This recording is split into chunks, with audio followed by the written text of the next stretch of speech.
Rwanda did. That's what Rwanda did. That's why saizi wameendelea. Kenyans were just looking at them kwa view sasa. Unajua? Walibani hizi vitu za call mtu from the tribe, I don't know from what. For example, me for example, I'm from the Nyanza, unajua region. My wife is from is Kalenjin. So what exactly should I tell my kids, for example? Which tribe are they? Are they Kalenjins or are they Luo? Unaget, eh? Look at people like, one time I challenged my family. For example, I told them, Orengo, wife Orengo anatoka wapi? Okay, mtoto wa Raila kijana wake alioa wapi? Let's start from there. Okay, Babu Owino wife yake anatoka wapi? But you find that there is this thing about ethnic classism or tribal classism yenye tu ukioa from outside inakujanga tu inatokea from our parents and grandparents. Unaget? We need to get rid of this from the grassroots. This is where it comes in. Unajua? So me, when someone says for me this thing of tribalism, mi huambia, let's start from the leaders you pick. Unajua? Mwenye wanakuja wanakuambia hivi at you need to vote this way because these guys did this. When Rigathi was abusing Raila, that is personal. That's their own business. Don't involve me. Unaget? Rigathi kwenda, I don't need to celebrate or to be sad about anything. That is not my problem. Because what makes you think that Rigathi akienda, at now we will have everything cheap? But for your information, even tax have just gone high. See, IMF wamepeana loan kwa sababu UAE was giving them some cheaper loan. But IMF wakasema no. Okay, ukichukua hiyo loan tena wacha tukupatie ile ingine, okay? But ongeza tax. And what is Obado doing this? What is his name? This treasury guy. Ndio hiyo 2024 bill imekuja, eh? So do you think Rigathi was the problem? No. So why are people celebrating? Rigathi was not the problem. The problem is the snake must go. We need to change that. So this is the narrative we should be spreading. Unajua? That we don't need to be classified along tribal lines and to be put in regions of this data about tribal politics. I will land for now, okay? I will be listening. Thanks so much, Fabish. Yeah, thank you. Kumbukeni. Sasa Fabish. Karibu sana Kumbukeni. Asanti. Sijapata ujumbe bado. Wamemwachilia Tom ama bado? Nani? Tom Gombe. Bado hatujapata ujumbe wa Tom Gombe. Haya basi. So that's another thing we have to do today, tusukume hiyo post tena leo. Anyway, so Japonji, nilikuwa nimeambia Fabish nitakaa chini leo nisikize, lakini ukaanza kuongea alafu mimi nikasema hapana, siwezi kaa chini, lazima niingie niseme something. There's something called, leo asubuhi nilikuwa mafunzo. Wale ambao mjui, kuna mwalimu ambaye alikuwa hapo kitambo, alikuwa anaitwa John Carruthers, and he talks about it. There's something called phantom of liberation. The phantom of liberation. The phantom of liberation is the idea that we black people, sisi wa Afrika, sisi wana Ubuntu, we think that we can get liberated within the system of oppression, which is a false notion, and therefore the idea of a phantom of liberation. And we are always chasing it. And we are always chasing it and saying the vote, the vote, the vote, the vote, the vote. Lakini mna vote within a system of oppression. System yenye imesetiwa up already kuwafailia. So ni kama una vote ndio uone utapata kiwango kipi cha mkate. So how much of the crumbs will you get? That's essentially what you're getting. You're not putting your efforts in being the baker and the grower of the wheat and the one who decides who's going to get the bread or not. You're busy fighting for the crumbs, and that's the phantom of liberation. Which is why nasema history ya kushinda mkizungumzia voting without looking outside of the box and seeing where we need to go, without approaching things from an African perspective. Kila saa mnatumia stories za wazungu, democracy. Democracy ni nini? US wako na democracy. Na democracy ni vipi tuko na democracy na system high function? Ni vipi tuko na democracy na mimi siwezi kuja hapa niseme Ruto ni mwenda wazimu na nisishikwe? So this idea of thinking that voting is the solution, we need to get away from it, because it will keep us in a cycle of oppression. Voting is not the solution. Voting seems like the solution, but it's not the solution, especially under the system. Once we break this system and we have our own system, then we can start talking about how are we going to govern that system. And maybe we start planning ahead and implement once we have liberation. Lakini hii story ya kushinda tukisema under this system of oppression ati tukivote there's no liberation as long as the system stands. Asante Fabish, wacha nirudi chini. Sorry. Before you go down, I would like to be clear. What I was saying was this. Listen, at the end of the day, that's what I said. At the end of the day, you must have a voter's card. You know, you want to get rid of the whole system. Yes, well and good. We still need to vote it out at some point, you know. And unless you're going for authoritative, you know, or any other, you know, dictatorial, you know, means of governance, I think as we speak now, we need to make sure at least we have the voting card. I'm not saying that we are going to vote 2027 or tomorrow or after tomorrow, but we should have also plan A, B, and C. So plan B, A should be like revolution, okay? And then we move to plan B, plan C, all those courses of action. But if we just go for plan A and we keep, I know revolution takes time, but what if we are called for votes for something that affects our lives, like what we are talking about now, the system or referendum? Jabonji, Go on, you so- know, where the point where we start getting distracted, your narrative najua umetoa huko kwa Okiya Mtata. That's what I'm telling you. These people sometimes they want to put themselves kwamba wanajua ama they are leading us while they are distracting us. Number one, taking a vote does not need 1 year. When we have a proper system that is working, even 2 days, 3 days, kila moja anaweza na nakakata kura. Telling us to have full plates at the same time is not making sense. Tumekuja tukakaa tukazungumza na tukaona, we have weighed all options. Tukaangalia tukasema, the only way ya kumwondoa William Ruto is not through voting, it is through revolution. Telling us at some point, when you already remove and you already have a credible institutions in place, taking a voter's card, it does not need atisiju kungojea nini. When the systems are working, within 1 week kila mtu amekuwa na voter's card na imeisha. So I don't know why now people lazima ati some things is very normal, very you know, si kitu ya kusema ati kwamba lazima kupanga kuchukua kadi. Ikifika hiyo wakati watu watachukua kadi. We are not saying kwamba ati watu watachukua cards forever. Now you are asking another question that we are taking ourselves round bottom to the pit, that what if there is something to vote in this country? That is not even should be a question from someone ambao tunajua kwamba tunapigania revolution. Voting in this country with this current regime. Now, what is the difference between IBC and the judiciary?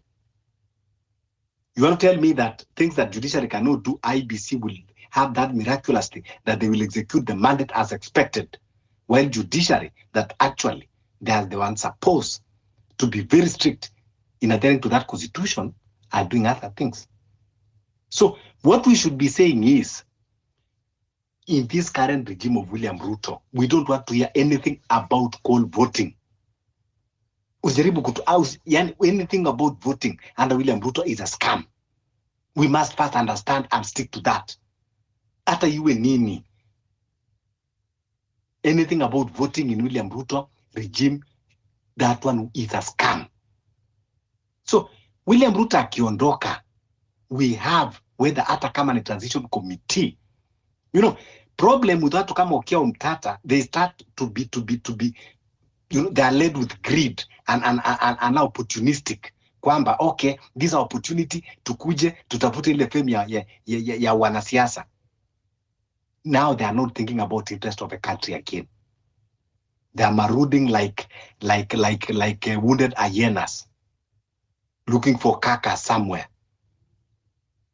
Ni kama fisi, wanazunguka sasa wakitafuta mizoga.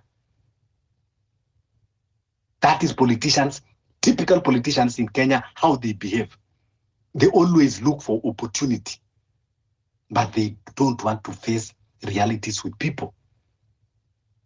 Okiya Omtata, I can assure him that leo tukaenda uchaguzi, anafikiria anaenda na Ruto, even we cannot even gather 1 million votes. Wacha hiyo kwamba anajidanganya na kujiuzia uongo ya pesa nani.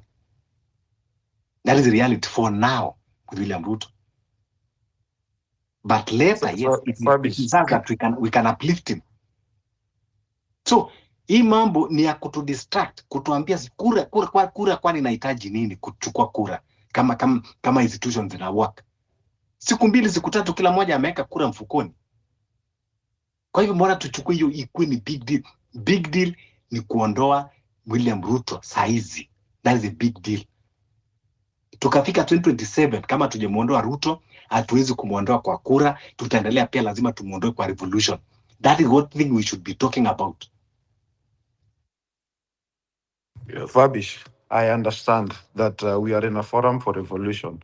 I respect that and I am in for it. What I'm trying to say is we can always deal with revolution as also we try to maroon or work on other ventures. It's like this public participation or whatever, we know it's rigged, but doesn't mean that we cannot do things like protests, going to the street, using hashtag, all this, as long as all our aims are headed to the same thing, like we are all trying to get there. All our motive is one, to get rid of Ruto. Any channel we can use at our disposal, whatever it takes, as long as we all align towards the goal. That's what I'm trying to say. I'm not saying that the only way is voting. I know that for a fact, and and we all know, no one is going to beat Ruto on the ballot box in 2027. We all know that now. However, during our revolution, we should always keep in mind, like, what's next after revolution? We have to form systems. We have to come up with a country. We have to come up with a solution to form the government. And someone just said before they dropped out that the system is so corrupt, it's not working. Yeah, we can fix that after revolution, but we still need to have the card ready for anything. That's what I meant. Plan A, B, C, and D. People who are doing demonstration, we cannot stop them because it's not revolution. People who are going to vote, we cannot stop them if that is the case because the revolution is going on. We will try, and that is what we are trying to do here. So we should suspend constitution like Ruto has done. Ruto has actually suspended constitution, and it's showing us his middle finger. That is what he's doing. But what do we have left? Because the judiciary is gone. The IBC is gone. So what do we have left? Civil disobedience is what I advocated for the other day as part of the struggle, to get rid of this guy, civil disobedience. But again, if you look at all this civil disobedience and all this demonstration and revolution, we need to bring in people of the like-mindedness, and we need loyalty. We need to come up with a different movement, different from the space. We need to have something called what makes a revolution successful. We have to look into that. We have to break down real revolution, not revolution on space. We have to break it down. What does it take to go to revolt against someone like Ruto, who has been killing us left, right, and center, who has been jailing, abducting, and doing all those things after suspending the constitution? So we have to get the few people. That's why in one of the spaces I was saying, if we are going revolution way, we must have loyalists, 100 people only, to form this revolution, and we move forward. Okay. Sorry, I think Kali Angoma, your mic is on. Kali Angombe. You can go on. Hi. Okay. Kaliangoma kidogo Kaliangoma Yeah, before. Can you Before you talk, I wanted to talk to this guy of unasema mambo ya vote. No, ngoja kwanza. Seko ngoja kwanza. Let Kalia Ng'ombe. Tutarudi. Japunje kuna zizi. Sawa.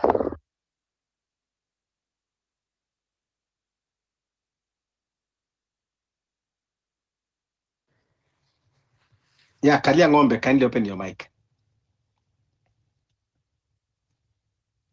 Can you hear me all right? Yeah, we can hear you. Yeah, I wonder actually whether Kenyans are ready for the democracy that many people have lost their lives for, or whether because I mean, in a democracy, we expect that elected representatives listen to their constituents. The finance bill just showed us that there are times when they could listen, but we take this for granted, and I think Kenyans imagine that a dictator would owe them anything, right? So we keep voting for them. If you look at our country, voted for Kenyatta, we voted for Moi, we voted for Ruto, and we voted for only one Democrat, and that's Kibaki. I think Uhuru was close, but not there. What we don't know is that the vote we cast for dictators affirms our irrelevance. And yet people think that a strong man owes us anything. A strong man owes us nothing. We get abused, we get used to it.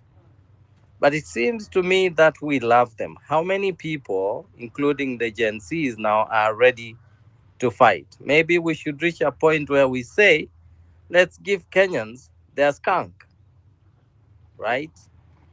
If Kenyans want Ruto, let them have their Ruto. If not, then we really need to fight for our democratic space and elect the right people. But who are those people? Who are those people that are coming out to show that they actually do believe in democracy? The finance bill, for example, right? It is pushed down our throat. And there are many other decisions that have been pushed down our throat because we elected a strongman. But it seems to me that is what Kenyans want. What else do they want? And are we the majority that want a different rule? Or are we the minority? I think that's the question. I'm posing more of a question than an answer, and I'd like to hear what you guys think about that. Sorry. That's it. That's all I wanted to say. Thanks.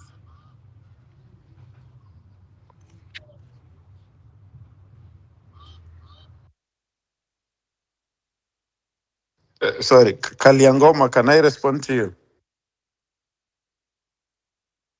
Yes, of course. According to you, you mean that the people made the wrong decision to select people who they thought were good, but they turned out to be like authoritative people who are not listening to them. And you're asking about what we can do to get rid of them. Basically, according to the Constitution, we can recall them. However, the problem is that there is no IBC, the body that is constituted to take care of the recall, and they know that, so they are dragging the process. So I think that has answered your question. That's why we are talking about revolution as opposed to democracy, because democracy is not working since the constitution has been suspended. Thank you. Okay. Okay, thanks. I mean, Kariangombe, before you go, were you talking about the MPs or you are including the president there? Because you cannot recall a president using the IEC. All of them. All of them. The whole lot. Okay, IBC you can never recall a president to the IBC. IBC cannot correct votes. I mean signatures to that. The only thing you can throw President Ruto out of the office if you're using the constitution, it's by the National Assembly, and the National Assembly ameinunua. The MPs that we expect that tunaweza peleka huko wanapeleka motion ya kuimpeach president are the same people that are with him. So the only way we can remove this guy, we had only two options: the National Assembly na ameinunua. The other option is us now going to the street ndio atoke huko atake asitake, because there's no other way. IBC will not help. Even if IBC is right, iko sahi, it will only help in recalling these MPs and whoever. But the president himself, the main problem, labda atolewe na National Assembly na Wakenya. That's it. Another thing I was to tell this guy, I don't know. Taking kuras, yeah, tutachukua kura tutachukua at the right time. But for now, and that's why I'm actually telling people not to join these spaces for politicians, because They will actually be having their own agendas there. Like yesterday, you're having Omtata is having a space, and the topic is he wants to discuss that it's about the new funding model. Yet there are no students there. Hakuna comrades wenye wako hapo to discuss the new funding model. Yet he's there telling people that the only thing inaweza saidia Wakenya pia ni wachukue kura. Kura ni nini? That's a thing you can do even for a week. It's not a big deal. Hata tukichukua kura hakuna IBC. I mean, it's there. Tutafanya hiyo. Lakini the main thing is revolution 1111. For us to go for street. Hata kama tutaenda tulale huko, that's the only thing. Taking votes we are going to take.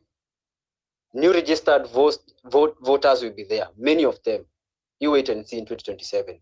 There's so much people who have never voted and they're going to vote. Watu wenye from 2002 to 2005 will be having their votes there. Those are around 8, I don't know how many millions of people. Very many of them. Sesko.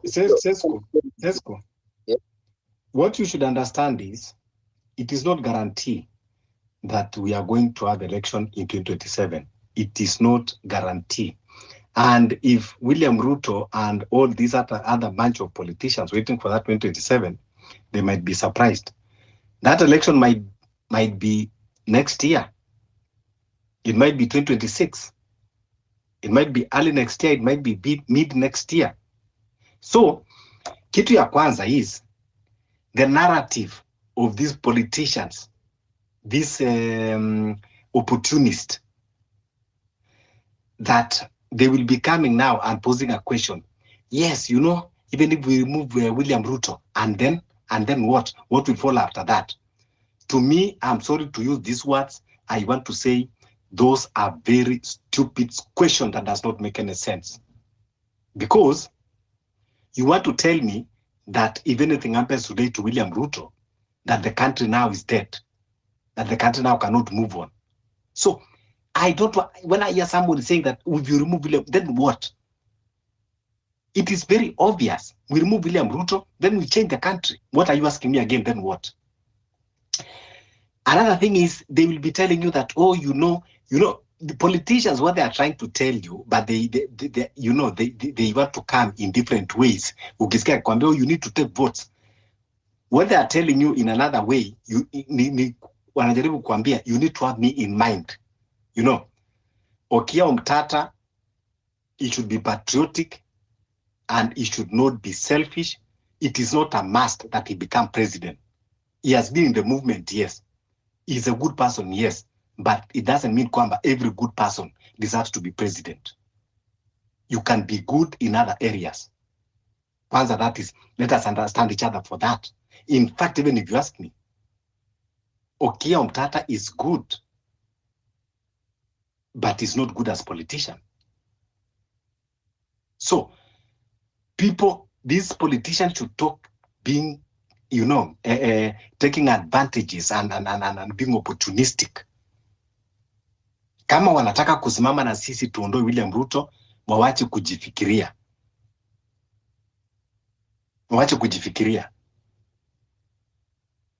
So, even Okia Omtata, watu wamekuwa akisema, even behind the curtain, that is a gun for hire. Most of these petitions that tunaona akipeleka, sometimes he's being paid to do that.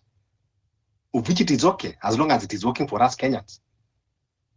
But now, his actions, now, hajawahi kusimama na movement. Kila wakati ni hii, na unakuja kututuma tuchukue kura, tunaenda kuchukua kura kwa nani? So please, when we go to these politician spaces, let's know who we are dealing with. Yeah. These spaces tulisema we will be calling who you are. I see now Jabonji dropped because that was the point. Alikuwa anakuja kudrive. But it is better to baki watano tukitafuta suluhisho kuliko tuje tudanganyane hapa. In these spaces, si tunakuona 18 when you try to drive agenda of politician, you know something that is making sense. It's making sense. Kwani kura itaenda wapi? Kura itakimbia ienda wapi?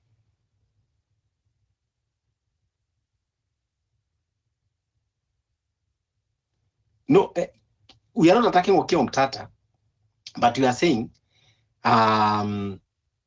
he should come out and support the movement na awache mambo ya kutuambia tuchukue sijui kura, awache mambo ya 2027. Okiya Omtata should. Kuna jamaa hapa anaitwa Arvin wanafanya na yeye. We send him clear message here. I have texted him, I have even DM'd Okiya Omtata, and I always tagged him that let him come out clearly, support the movement and be at the forefront. Mambo ya election awachane nayo kwanza. We have him in mind, of course. Always, you should know that. We have him in mind. But you see now, when he comes to spaces and telling people to take votes, then people will be going and spreading messages that bring confusions. Because he should be number one, championing for revolution.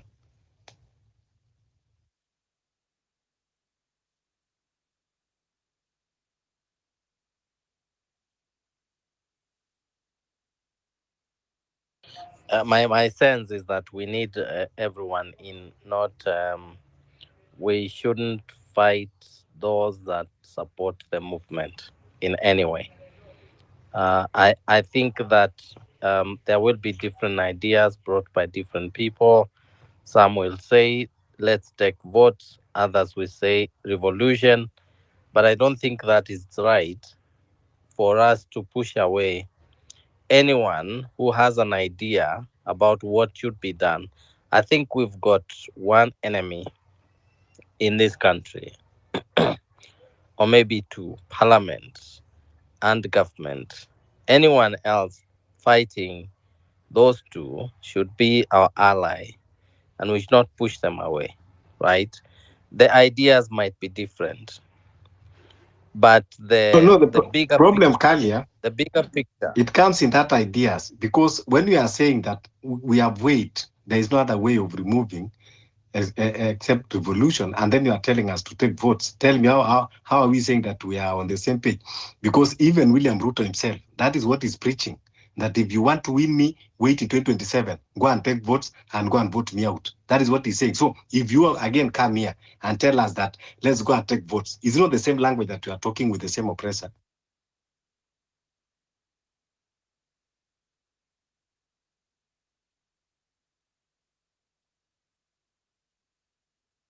I hear you. Kalia, I hear you, Fabish. I hear you, Fabish. But I think you I think mean there's not one way to achieve our goals. There are several ways. First of all, we don't know which one will succeed, right? So I think just having all the ammunitions together is useful.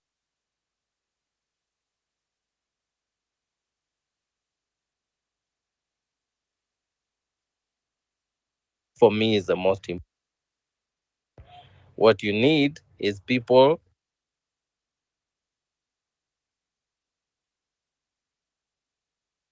you know, right? The path the path might be different, but the goal,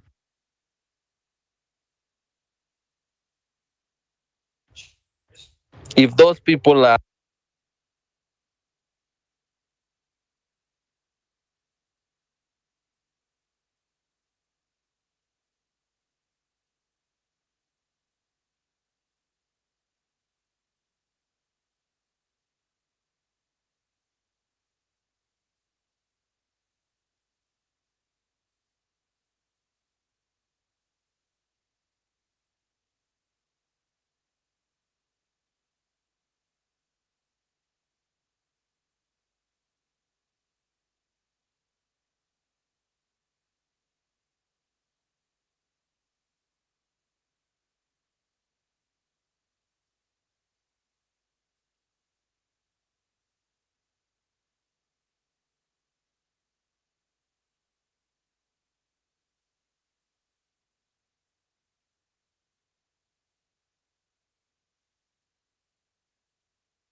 Kaliang'ombe, we lost you.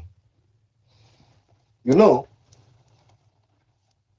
they say two people cannot work together unless they are in agreement. Unless they are in agreement. That is the principle number one. You cannot work together in one road unless you are in agreement. Now, if we are saying that we need votes, why are we wasting our energies in these spaces? During voting period, IBC wenyewe wanafanyaga the civic education, wanafanyaga publicity ya kutosha, utasikiaga wakiimba, kupiga kura ni haki yako, nenda kata kura. They are the one, sensitizing the public. We have seen that we don't have any other ways of removing William Ruto, and ballot is not one of them. So, wajua, tulisema tutakuwa radical. Na tutakuwa tunasema tu vile ilivyo. Whether it is going to work or is not going to work, but at least history will judge us. That is what I said I'll be doing. It is only revolution. Tukikuja kudanganyana hapa kusema we need plan A, B, C, D. Hiyo ndio zile vitu wa tunatumiwa na NIS kuja kutuchanganya. We only need 3 plans, A, B, and C. A, revolution. B, revolution. And if A and B failed, you go back to plan A. That is the only way to remove William Ruto. Lakini tukianza kusema halafu unakuja unatuambia unajua lazima tuchukue kura. Kuchukua kura hahitaji mambo mengi. Ni kwenda tu kukata kura. Mpaka tukate kura tukishamuondoa Ruto na tunajua kwamba tuko na watu waadilifu katika IBC. Ambao tunajua ukikata kura yako, hiyo kura yako itahesabika. Kwa hivyo mkiona saa zingine labda when we are calling people out, sio tu kwamba tunapingana na kila mtu, lakini ya nini to entertain mambo mengine ambayo tunajua kwamba tunadanganyana. Ndio sababu tumemtumia ujumbe ukia Mtata, tunamwambia kuja utangaza msimamo ndugu, kama uko kwa revolution ama kama uko kwa revolution wewe tuambie, weka chini ungoje tukitoa Ruto ndio tukuje tukutafute tukupigie kura. Lakini usikuje kutuchanganya na elimu duni ya kutuambia saa hizi tukachukue kura wakati hata bodi yenyewe ya IBC ya kukata kura hakuna. Na hata ikakuweko tunajua kwamba haiwezi enda ikiwa kesi ambayo tunapeleka kotini kasikizwe na majaji ambao waliapishwa kulinda na kutetea katiba kwa mujibu wa sheria ile iliyoko pale. Hawafuati hiyo katiba. Alafu leo hii unataka kutuambia bodi ya watu 9 ndio inaweza kutekeleza hayo majukumu yote kwa uadilifu. Uadilifu bungeni imekosekana. Uadilifu kwa rais mwenyewe hakuna. Kwa mahakama hakuna. Kwa vyombo madola za usalama hakuna. Sasa utakuja kutuambia kwamba kutakuwa na maajabu itafanyika, wale makamisha na watachaguliwa kwa tume ya uchaguzi ndio watakuja kukua na uadilifu ndani ya hii serikali ya Ruto.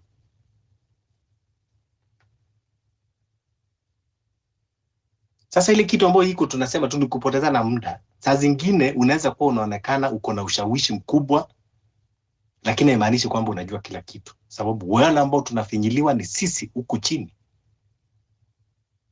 Sasa tukija zingine kutoa hoja za kupotezana, ndio sababu tunasema kwamba tutajitenga na hizo hoja. Haina haja tupoteze muda mrefu, muda mwingi tukiongea, tukipapasana na tukileta hoja ambazo tunajua kwamba hazina msingi, hazina mwelekeo. Hapa tumeona kwamba tuko na kiongozi ambaye anatunyanyasa, amekiuka katiba, kanuni, sheria zote za nchi. Alafu bado mnatuambia kwamba tukate kura tumbandue kivipi?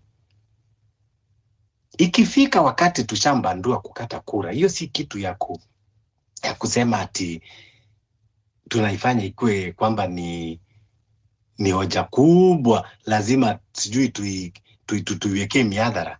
Hapana. Kila mtu anajua mahali pa kwenda kukata kura ikifika, lakini hata before kwenda kukata hiyo kura, tunahitaji kwamba tuko na tume ambayo iko na uadilifu, inayoaminika, inayoeleweka, tume ambayo itakumbatiwa na wananchi na pia itakumbatiwa na sheria. We need a commission that will be accepted by the citizens and also it will be accepted by the law. That is what we call the credibility of that institution. So, as we are talking, we have these inflation people. They will come. They have their own interest that we cannot tell for now. But they will try and divert us slowly by slowly, taking us into their ideologies, because some of them are conflicted. Some of them, yes, they mean well for this country, but they have very high ambition. And they want to drive us to that ambition. We don't have problem. We are all Kenyans. We support every ambition. As long as you are clean, you are trusted. But don't divert our attention. Don't bring confusion. Let's not be agent of confusion by ourselves. And that is why it is becoming very difficult to understand each other. Because people want to hear soft things. And people want to hear what they want to hear. If we are saying we have to face revolution, you have to understand that it is about sacrifices. But because some people, they don't want to leave their comfort zones. And that is why they don't even want to hear those kind of talks, but they want to remain relevant at the same time. That is a problem. That is when we have a conflicted personalities, because this person wants to remain relevant and yet he wants change at the same time. You have to choose what you are going to sacrifice. In a revolution, you have to sacrifice something. Some of these people, yes, we know that they have huge investments. They might also have fear of that, their investment. Some of them, they are investing with their partners who are members of this regime. They are here with us. And they are scared. Because if their partners are affected, even then they are going to be affected. That is what you people don't know. I don't know now my big wigs, these politicians. What gonna join businesses, join properties with the people who are in the regime, join companies. So that is why zingine mambo kuna mazungumzo ikienda mahali, but at some point no. They even fear for their investment. And yet here we will be supporting them blindly, and now they will be diverting us. I know this kind of conversation for a radical movement is going to be very difficult. There are those that will join with excitement, but at some stage they are going to drop. The way people came into this movement with different expectations, different reasons, different agendas, different plans. It is the same. It is still going on. But it has to continue persisting, pushing. Those who are going to drop, they are going to drop. Others are going to join. That is movement. It has never been easy. A true patriot that you can say he has always been consistent, you can say someone like Miguna. And that is why sometimes you will see he will have many critics than friends. That's what I'm telling you. When you become a revolutionarist, watu hata wanaweza kukuona wewe ni mwenda wazimu. Because revolutionary is about critical thinking. You think the way other people. The problem that we have in our country most time is no matter how much you are learned. But I believe sometimes we are intellectually lazy. Sometimes we just avoid that, certain direction of thinking because we just don't want to burn our brains there. And that's why tunaongea mambo ya revolution, tunaona this one need tuchoma akili, moja tu tungoje kura. Of which it cannot. Na Ruto ashajua ku capitalize on that. Tungoje 2027. Mtu kama Okiya Omtata hata anaweza kuwa funded na William Ruto. And then kila mmoja atasema Okiya Omtata kuwa amekuwa funded. They will never tell us. Mtaenda upate wamecheza karata, ameshindwa na 500,000 votes. Wataenda kotini wakuja watuambie kumeenda vile kumeenda. Alafu anakuja wanatuambia wamefanya post election agreement. Tunawekwa kwa box, tunaendelea tukienda. If we continue this trajectory, lakini people will come and say, we have to share different opinions. Everybody in this movement, there are many other ways. There are a lot of ways of removing. Tell us which other way. Lakini tukikuacha utupatie which other way, utatupeleka pale kwa voting. Lakini tukiendelea kuoja hapo kwa voting, utatuambia kwamba unajua kwamba Ruto ataiba. Tunarudi tena pale tulikuweko. There is no any other language that you can use for revolution. There is no any other language. Hata hao kuambia. Tukasikiza saizi Okiya Omtata sababu anahitaji relevant. Tutamunga mkono tuchukue kura. Hata tupeleka mpaka uchaguzi ishe, aje atuambie kura imeibwa. How many times Raila amekuwa akichezwa? Anazungushwa mwishoe ni kuja kulia imeibwa. Tutazunguka kwa hiyo circles mpaka lini? That is why we are saying no, we should now stop hiyo mchezo. Hiyo mchezo wa patapotea, we should now stop and start life afresh. That's what we are calling for. I know kwamba yes, along the way wale watu ambao tumeanza nao wengine inaendaga inakuwa uncomfortable because wanataka kutuambia vitu ambao. So guys, personally mimi sitachoka. Wale ambao tunaongea radical movement, radical revolution, tutaendelea kuongea. Wale ambao wanataka kupiga kura, you are free to do so. Lakini what I can tell you, mimi nilishatangaza msimamo. Ile siku watu wataenda kupiga kura, Mungu atujalie atuweke hai wote, mimi nitakuwa on the street nikishatengeneza posters na banners nikiwangojea. Mumalize kupiga kura, mtanipata tu kwa street, muje mniambie kimeibiwa, tuendelee. Because mimi kama ni kupigana kwa street kwa revolution, nitaendelea kupigana, sitachoka hata iwe lini. Sisemi kwamba lazima tuende 11-11 tushinde, hata ikuwe 11-11 2024, ikuwe 11-11 2025, ikuwe 11-11 2026, ikuwe 11-11 2027, hata ikuwe 11-11 30. As long as I am alive, I am for revolution with this regime.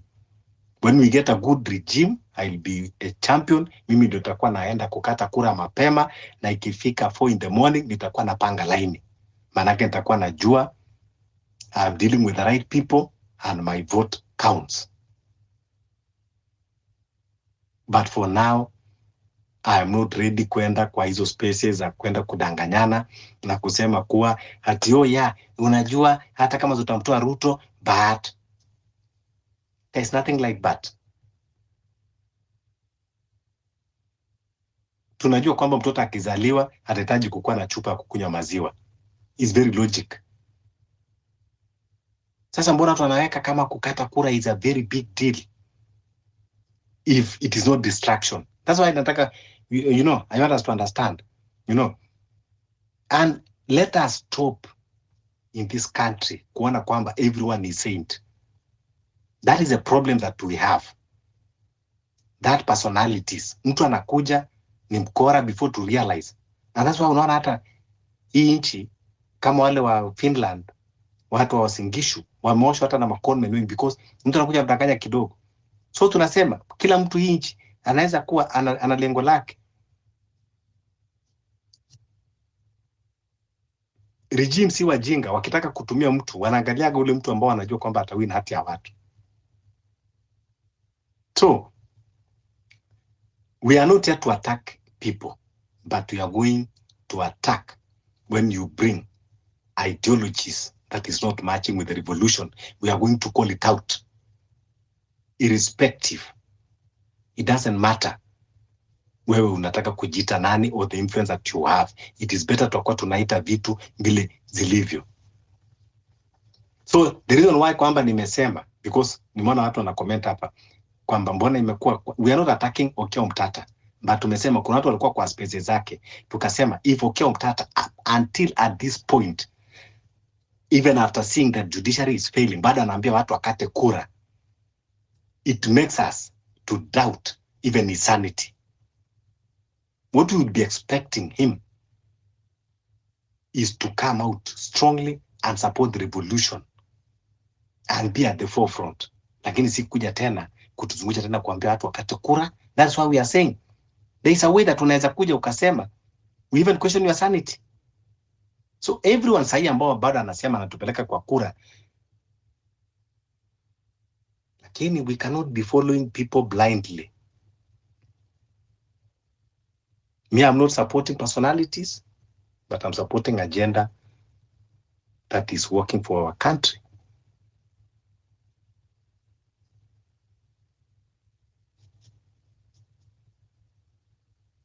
That is why Morara alikuja na ukoni yake tukamwangalia, akafumble, we call him out.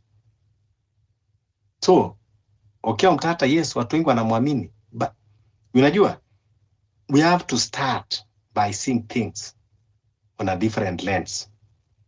Ndio tusiwe tunakuwa victimized kila wakati, tunaanguka, tunakuwa victim kila wakati. We need first to set our language so that we understand anyone that is coming here.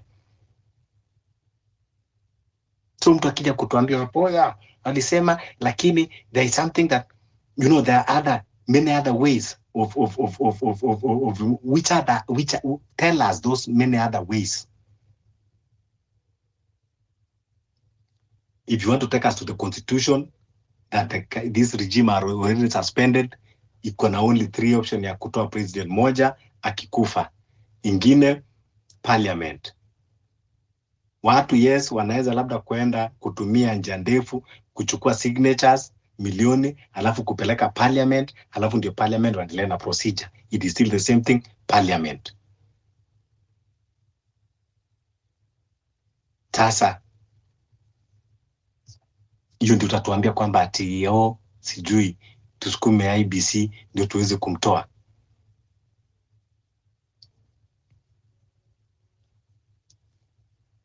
So kama tunaenda revolution, we have to understand this is the reality that we are faced in. We don't have any other choice.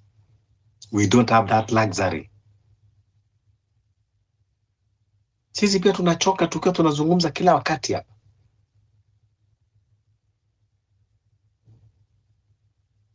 Wao wanakujaga tu wakati wanaona momentum inaanza kupick, ndio wanaanza kupeleka watu kwa different agenda. Sijui kura, wakati wewe mwenyewe jana unalia kwamba judiciary imekudisappoint, na kila mmoja ameona judiciary imedisappoint kila mmoja. Ngoja tuangalie andani kesi itaenda namna gani.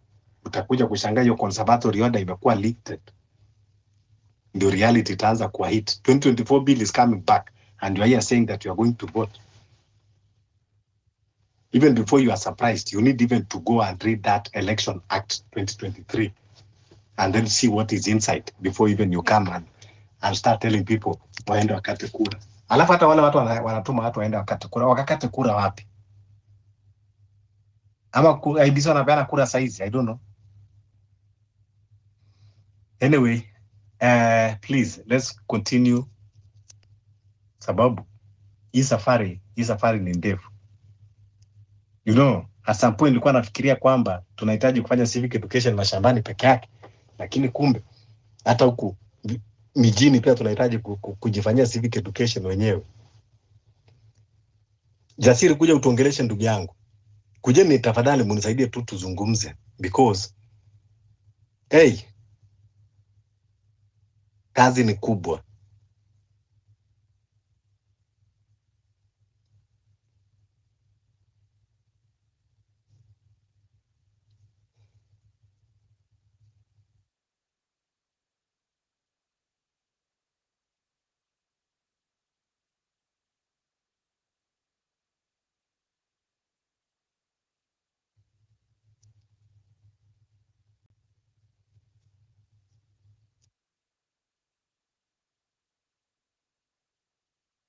Yeah, Sesko.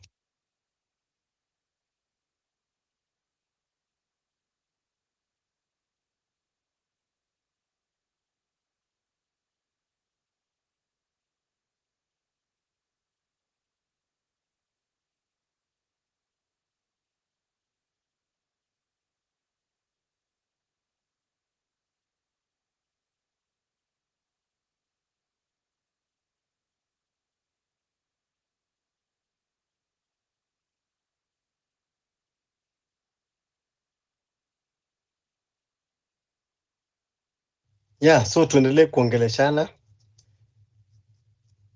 tuzungumze, lakini at least in all what we do, let's be realistic, let's face the reality of life and with the times that we are in, we are only faced with one option in topping out this regime. We can decide to suspend it now, tungoje, tutafute sababu. Anyway, for wale watu ambao maybe they are doubting, mimi, as long as it is a revolution, I don't have problem. For people that maybe you are doubting, you can decide as well, mngoje ifike 2027, mchukue hiyo kura hiyo ambao tunaambiwa katika hizo spaces hawa wanasiasa, tuchukue hiyo kura, twende tupige, alafu ndio hiyo ikuwe trigger ya kufanya sisi tukuje street. So tutakuwa tumefanya the same thing, lakini labda mungesema tu, what I can agree is maybe people kuja kusema maybe hatujapata trigger, maybe we are not triggered enough. So let's wait 2027, we go and vote, and then tunajua vile results itakweko, then we'll be triggered. But I don't think if tutakaa and we are psychologically prepared knowing how results will be, that will be enough to trigger our minds, because we all agree that we will know the results as we are going to vote. So I don't know how that will trigger our minds. So, but yeah, it's our choice if we decide either to do it now or we do it immediately after the election 2027.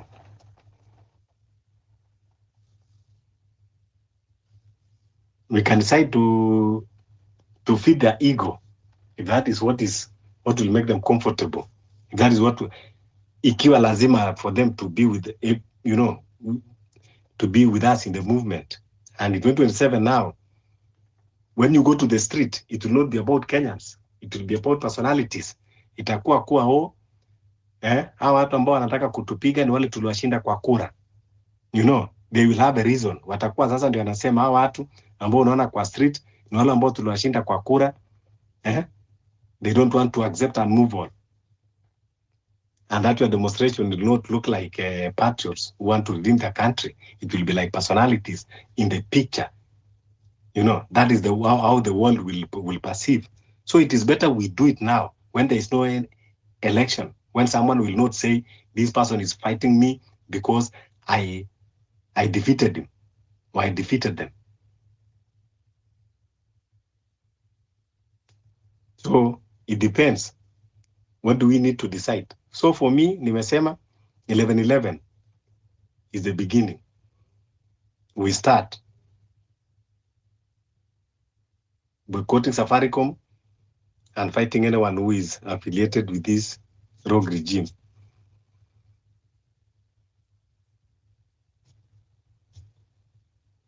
Yeah, request the mic.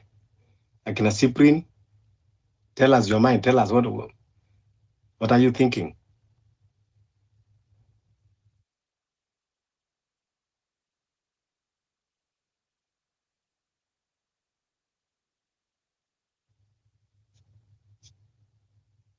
I think tomorrow we are going to have a space, but it will be an open mic where we want to hear people talk and you know, those we want to hear all those agendas, then we see which one are workable.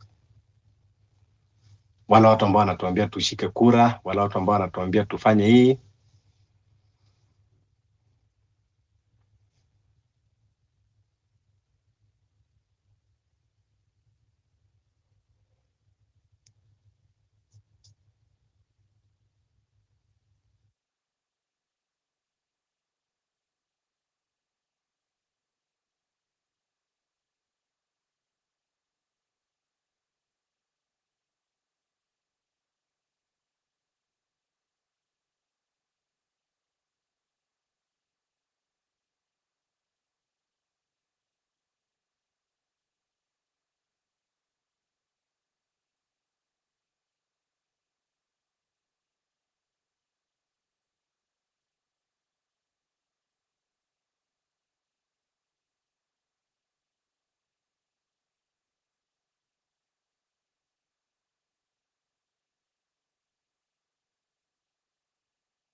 Fuata Nyayo akikuja na yeye akaingiza watu wake pap, akajaa kila mahali.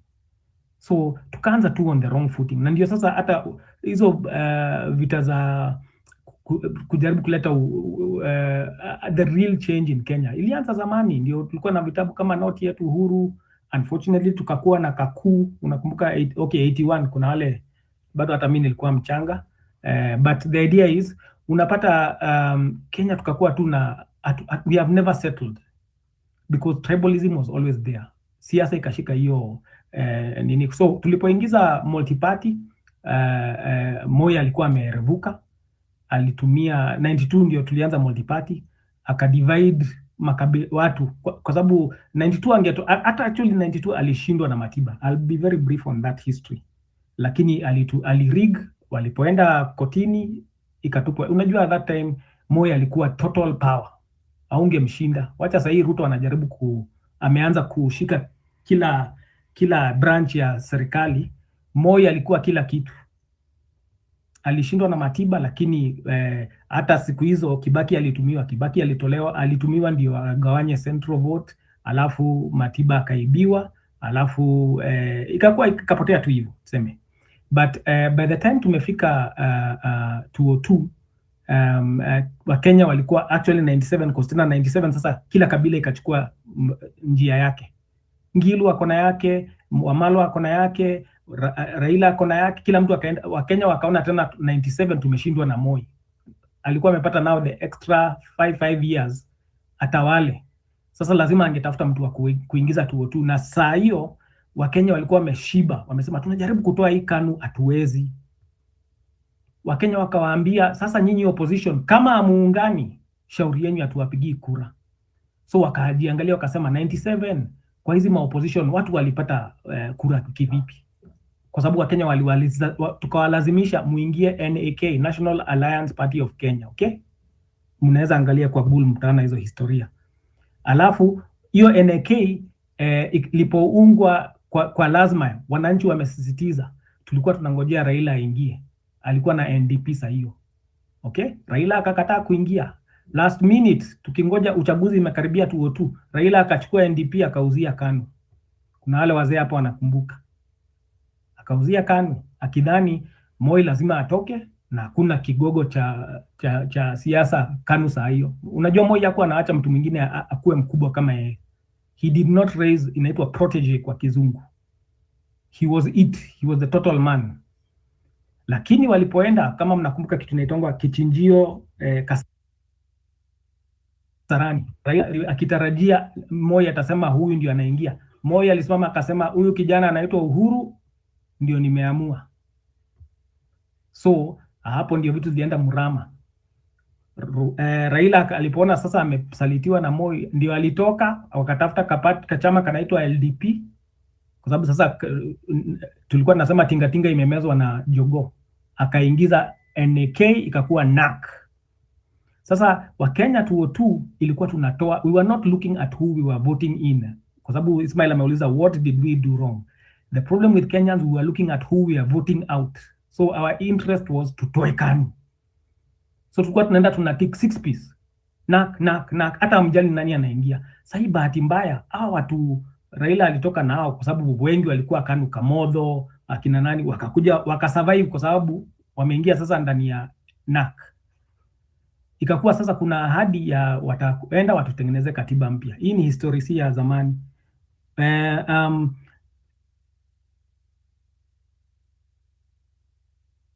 Wakaenda wakaharibu Bomas kwa sababu sasa walikuwa wameahidi wakiwa na Kibaki na yuko hapo kwa wheelchair. Kaenda kupeleka hizo vita Bomas of Kenya ya Balgai, hiyo constitution ya kwanza.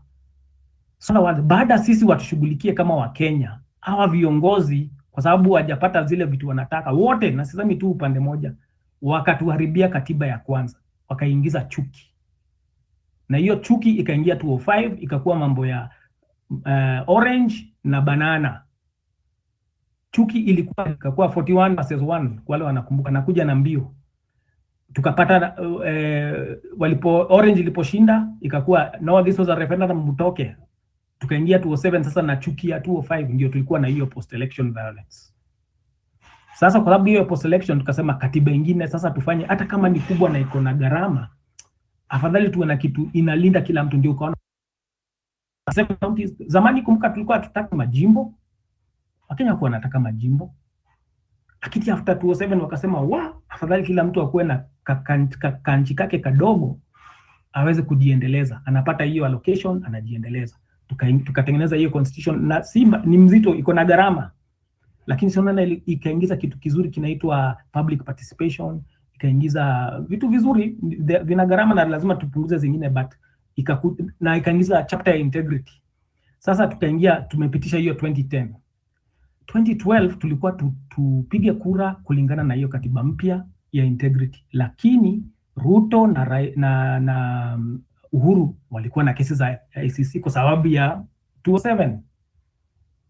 Tukakosea kwa sababu sasa ikakuwa lazima watu wanataka kusave Uhuru na Ruto, na of course unajua sisi ati wa Kenya wale wako na nguvu ya kuhesabu kura, wakaamua hao wawili tunawaingiza ndio wasiende ICC. 2013 wakiingia, tulikuwa tumeshavunja katiba yetu mpya, the chapter of integrity. We compromised our constitution immediately, and since these people who came in, they were not faithful to the people. Hii katiba ilikuwa hitilafu kwao, na ndio wamekuwa wakiibadilisha, wanaidunga, wanaibomoa pole. Hatujui kusoma katiba kama Wakenya.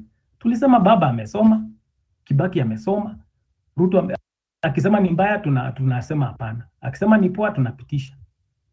So tumekuwa wavivu kama Wakenya kujihusisha na kujua hizi vitu tunafuata na watu tunafuata wana sera gani, na hizi katiba tumepitisha zinasema nini. Tumeamka sasa vile Gen Z wameleta hizi, we are tribeless, we are partyless, we are leaderless, and we want the constitution implemented.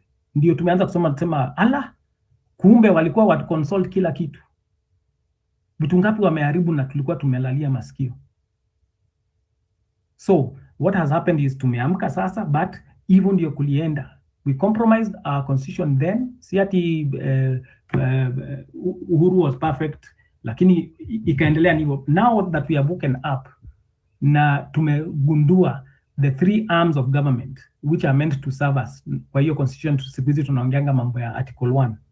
The executive, the judiciary and the legislature, they are meant to be serving us the people. Lakini si unaona ndio sasa wanatuua, wanatubeba, wanajifanya wajui vile kunaendelea. They are breaking the constitution.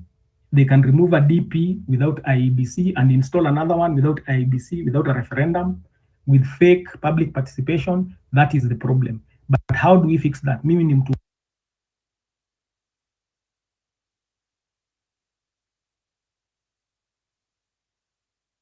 Wind up, Wallace. Unity back as we the people, because what happens is kila mtu anafanya kitu kadogo tunakosa kuachieve. So let me simplify ndio I finish in the next 2 minutes. The first thing is let's restore our patriotism. Ukabila tunajua inapigwa lakini haijaisha kabisa, lakini tunaweza tumesikia vile Malia amesema sasa tuko na sisi wenyewe, because we know hata kuenda kotini sasa ni ku waste time. Tunajua nani we know who is in control of the courts, we know who is in control of the legislature. Wanapiga kura kulingana na yeye, tupende tusipende. Judges are ruling the way he wants, we like it or not. So since that is our reality, first of all, we the people, let's bring back our unity together. Okay, we have ourselves, and vile Malia amesema pia we have our God. We've told people we've started a patriotism challenge, because the problem for Kenyans for too long has been tulikuwa tusijihusishi kwa kimakini. By the time tumeamka vitu vimeenda mrama vingi sana. So in the patriotism challenge tunasema kwanza hebu tuanze tuwe tunaimba kila Tuesday na kila Friday saa 8 just our national anthem, alafu we declare our slogans. Na sasa we don't focus on an individual. Ruto is not the author and finisher of corruption. Tunasema no more corruption, no more abductions, no more murders by government, no more illegal deals with Adani, because we the people tunasema, but the only time our voice has power is when we are united.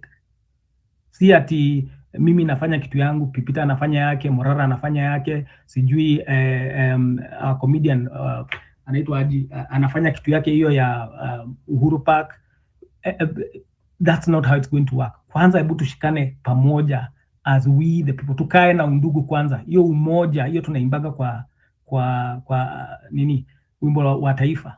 So that's what we've initiated. Tumesema let's get our patriotism together first, every Tuesday and every Friday, because hata sasa tutakaporudi siku moja tuamue tunarudi kwa barabara, kama hapo ndio tutaenda, tutakuwa tumeshikana kwanza na umoja. Tukumbuke 25th ya June si ati ilikuwa tu kigafla, ilikuwa build up. Watu build up hiyo kitu, wameagree na kitu, wameshika umoja, wakaenda kuwaambia msipitishe, hawakutusikiza cause wanasikizanga mtu mmoja na tunajua ni nani. So tukianza sasa by umoja kwanza, turejeshe umoja kwa Wakenya, tuseme sasa tumekuwa kitu kimoja, we the people, kwa hiyo constitution tuseme we have taken back the power we delegated to them. We are telling the world. Kumbuka tukichapa hashtag Kenyans, unaona tumefikisha karibu 1 billion za free Ahoko. Tutaanza kupiga hashtags for everything, tuna revoke hata kama ni hizo mabase tuseme hatuzitaki. So nataka kujifupisha hivyo, but nataka kwa challenge, hebu tukubaliane kwanza, turejeshe uzalendo, tuwe kitu kimoja, we sing together the anthem, we declare hashtag. Tumeshaongelesha Wakenya wako diaspora, tumesema tunaiweka saa 8, ndio saa 8 ya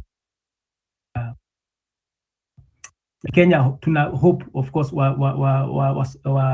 Waislamu wenzetu wamesha swali, kama ni saa 7 saa 8 wanaweza imba na sisi. Tunataka tuimbe pamoja wimbo wa taifa. So wimbo wa taifa si wa kabila yoyote, hakuna mahali watu, na si wa kisiasa, lakini please note our anthem is magnificent. It's a prayer. So it is we the people and we believe in a creator. Majority of Kenyans believe in a creator. So nimeshukuru. Wacha nitawekea link ya nini ya hiyo. Asante Wallace for that. Asante. Let's go to Luka Matoke, and also others can also request the microphone as well. We are here for the town hall. I want to hear what Kenyans are doing and also what their thoughts on the current goings on. Luka, jambo. Yeah, Barry. Mzuri sana, labda wewe. Mimi niko poa.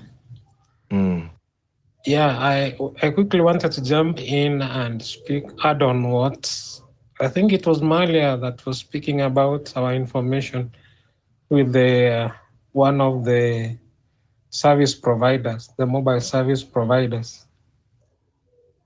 All I can tell you is that, yes, guys, these guys are giving us our information out to the DCI, to the police. Why do I say so? Even before these things started, up to last year, up to the end of last year, I used to work with Uber as a driver. Uber and Bolt, these companies, little, yeah. So as I was working, I had friends that I was working with, colleagues. They also had their vehicles. So one day in the morning at around 9, we go to work. There is a place where we normally used to park. Then, as I got there, one of my friends called me aside and told me, you know what? I've just received a call from someone. She said she is from the DCI, and she asked me to go to the headquarters. Like right now, I stop working and go there. So I'm like, what did you do, Bramwell? He's like, she just called me. Then my friend was saying like, he's not going. So we continued with other stories. We continued talking about our families, catching up on the politics and all that. Then he received a call again. Someone called and he received the call. It was the same lady. She told him, Bram, I told you to come, and like 30 minutes have passed and you've not moved an inch. Do I tell the DCI of Karen to come pick you and bring you to the headquarters? Our friend was alishtuka. Like, how did this person know this? So the lady from the phone just told him, you know, I can see you.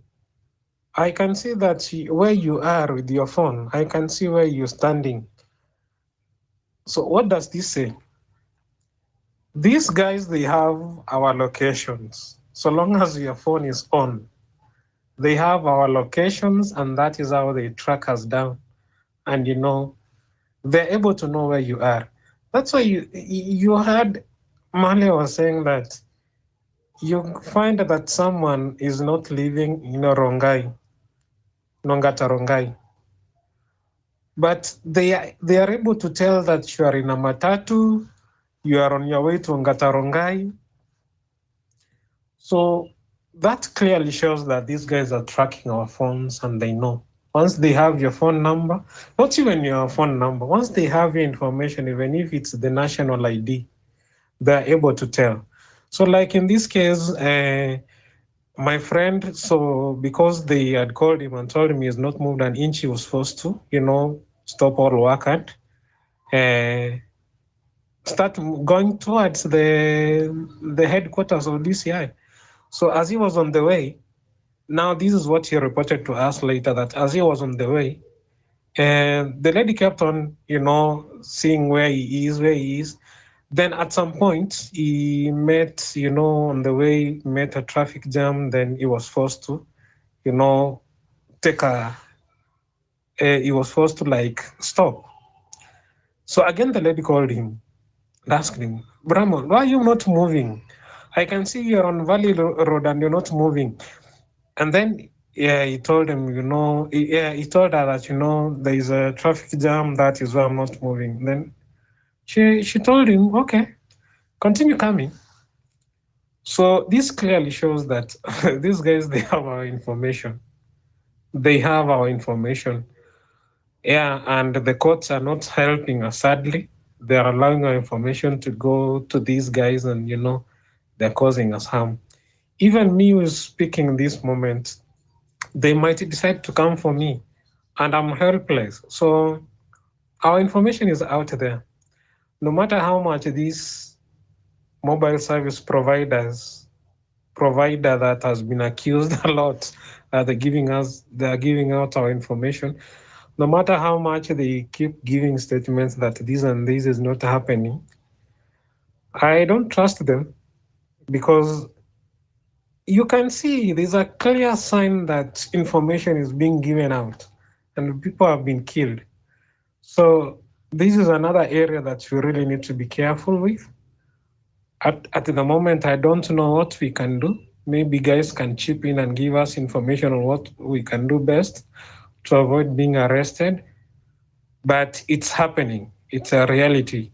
This happened last year, even before this protest had started and everything.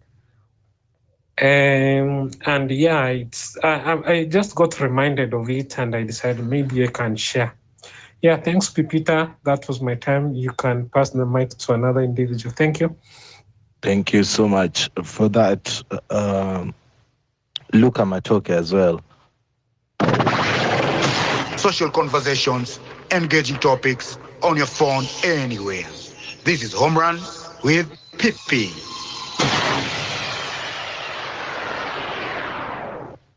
Thank you so much for tuning in to Home Run with Pippi, ladies and gentlemen.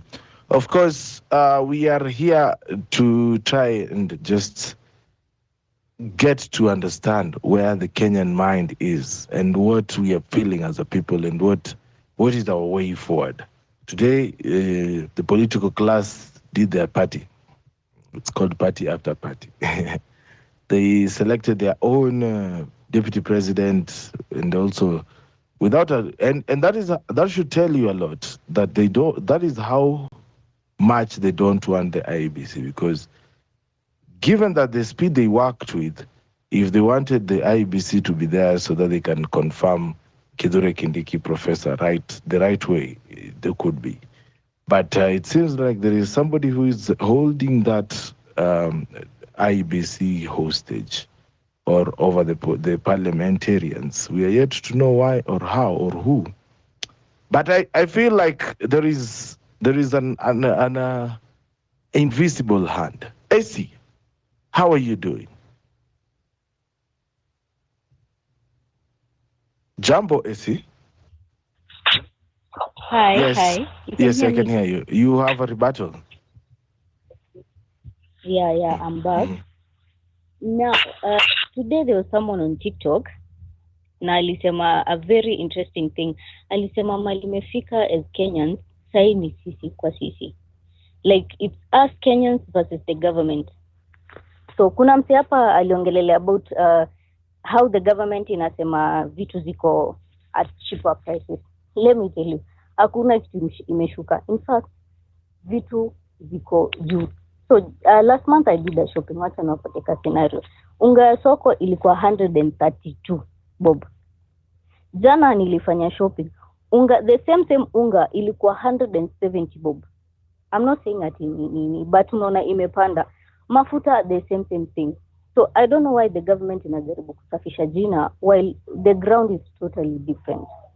So kuna mse amongelelea about clashes za election. Personally, I was tuseme like nili witness elections of 2007, 2008, and siezi taka Kenyans siezi taka warudi to such a position because what we saw, how we saw people wakifanyiwa, it's not a good picture, and it's actually not a good picture. So sai Kenya is hata nimeshindwa kuongea tafadhali yake. Poleni. All right. I don't know if you've finished submitting ama umekuwa curtain. All right, thank you so much for that. I want to read a couple of comments here on the comment section as well. You can request the microphone and talk to us. I see there are others who are dropped. But today is welcome to our town hall where we let Kenyans speak their mind. Luka Matoke has said, Aoko has been found in Tanzania and rushed into hospital. Mungu ni mwema. Our best wishes to Aoko, her family and friends. She has been found alive and well. Thank you. We thank God and also for everybody who has been able to amplify that. I want to tell Kenyans next election don't vote for leaders because of sympathy, nice talk, bride, vote kwa say what wako na good intention our Kenya. Kenya is a resourceful country. That's why unaona all these countries are eyeing us like that. I noticed that we have 4 army bases of the US in our country. A peaceful country with 4 army bases of a foreigner. And we are just chill. Okay. Whoever is advising Ruto Aki and hater to your position, you have to place KK government into hotspot. That is AC. Safaricom released a long statement. Let me read it. It says, let me read it in part. It's a long one. It says, Safaricom notes various conversations regarding data privacy and sharing customer information with security agencies and other third parties and wishes to make the following statement. Yeah. Wanasema kwamba that we respect our customer privacy and adhere to strictly by the country's data protection laws. As such, we do not share any customer data unless explicitly required to us via a court order. That for information purposes, a customer call data record does not show any live location and movement of customers, but are regenerated after a call is terminated, and for text messages once they are sent or received, and this is for purposes of billing only. That in July 2012, Safaricom onboarded Neural Technologies to implement a fraud management system on all the business lines, including our mobile money system. Neural Technologies is a global brand operating in over 30 countries, providing support to telcos and utility companies to prevent and detect fraud with no third-party access. That we were recently awarded an ISO 27701 Privacy Information Management System certificate by British Standard Institute after a vigorous audit of adherence to data privacy laws and privacy. This is the highest certification of an organization can attempt in managing of privacy information systems. as a data controller or processor, a testament to our commitment to preserve our customer privacy and provide our worry-free experience on our network. Finally, we would like to reassure our customers that we have always been transparent and honest in how we engage with our stakeholders, and we will continue to do so in order to maintain the trust that we have built over the years. Wallace, are you convinced by that statement? Since you're the only one who is there now, are you convinced that that statement is a good one, is really legit, or they're just saying that to avoid litigation? I don't know if Wallace can get me. I'd like to hear from you. Josie Bush, I say it's true because about the way they pretend to pray. I wonder which God, because I'm sure it's not our Heavenly Father. I've just seen there's a Taxpayers Day going on Uko State House. Okay, interesting. Dave Kiora said, let's have balls. We are just yapping here day in, day out. We are adopted or killed. One person to have balls, let's eliminate two, I don't understand why people, why would you even think about terrorists? You guys are idiotic, man. Eti Al-Shabaab watusaidie, you fuckers. You guys, do you know how much terrorism inafanya watu wanaishi? Some of us live in this city. What do you mean Al-Shabaab walipewa? So we start again fearing that the seat that you're sitting in a bus could be rigged with a bomb. Idiots. Kama huwezi toka kwa street, just shut up. Kama huwezi fanya anything, just shut up. Stop being hizo kizungu zenye nani anatumia, Western Shillao, one of those. You can't be telling people to you are entertaining Mara Army, very extreme decisions without any way out for them, and it's crazy. So yeah, nisisikia tena mtu mwingine akuja kusema pastori za terrorist eti wakuja walipua hawa watu wawili. So what? How does that help us?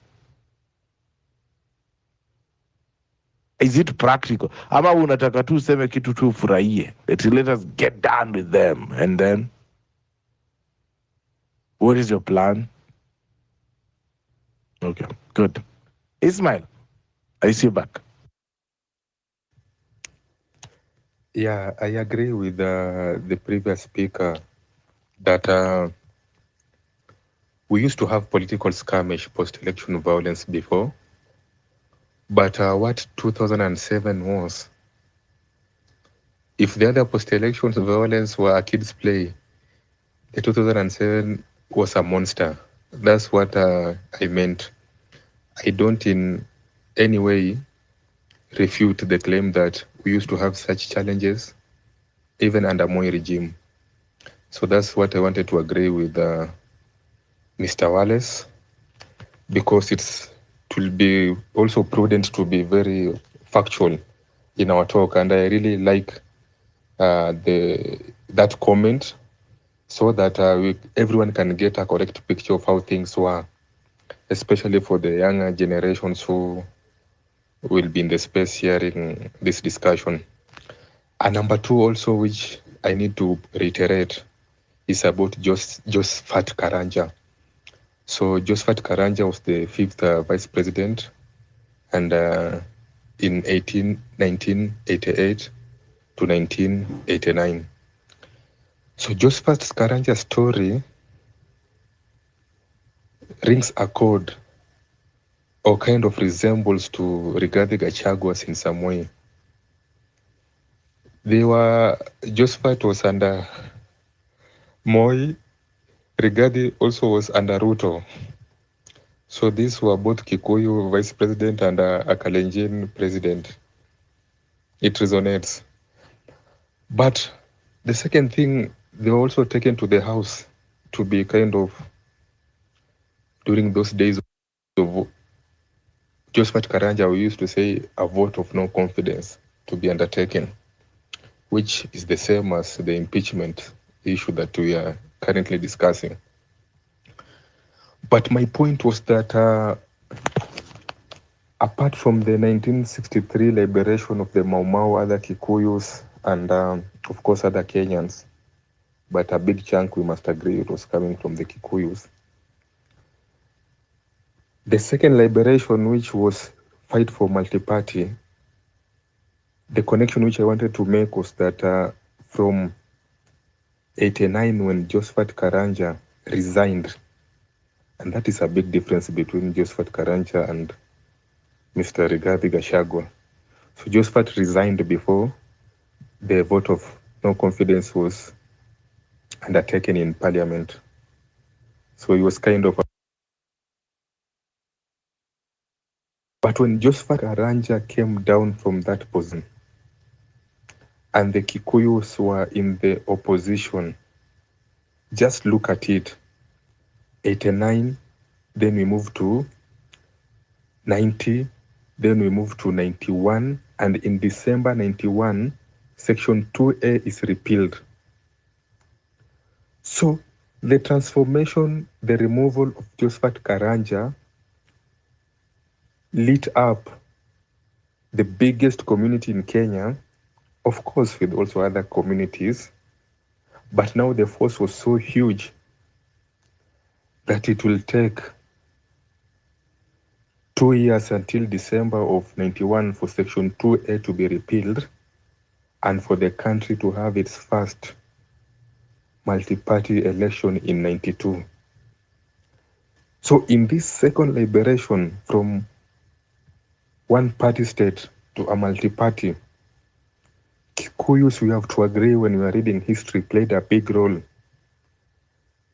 Please disclaimer, when we are saying Kikuyus played a big role, there are also other players there. We're just saying they played a major role, but there are also other players.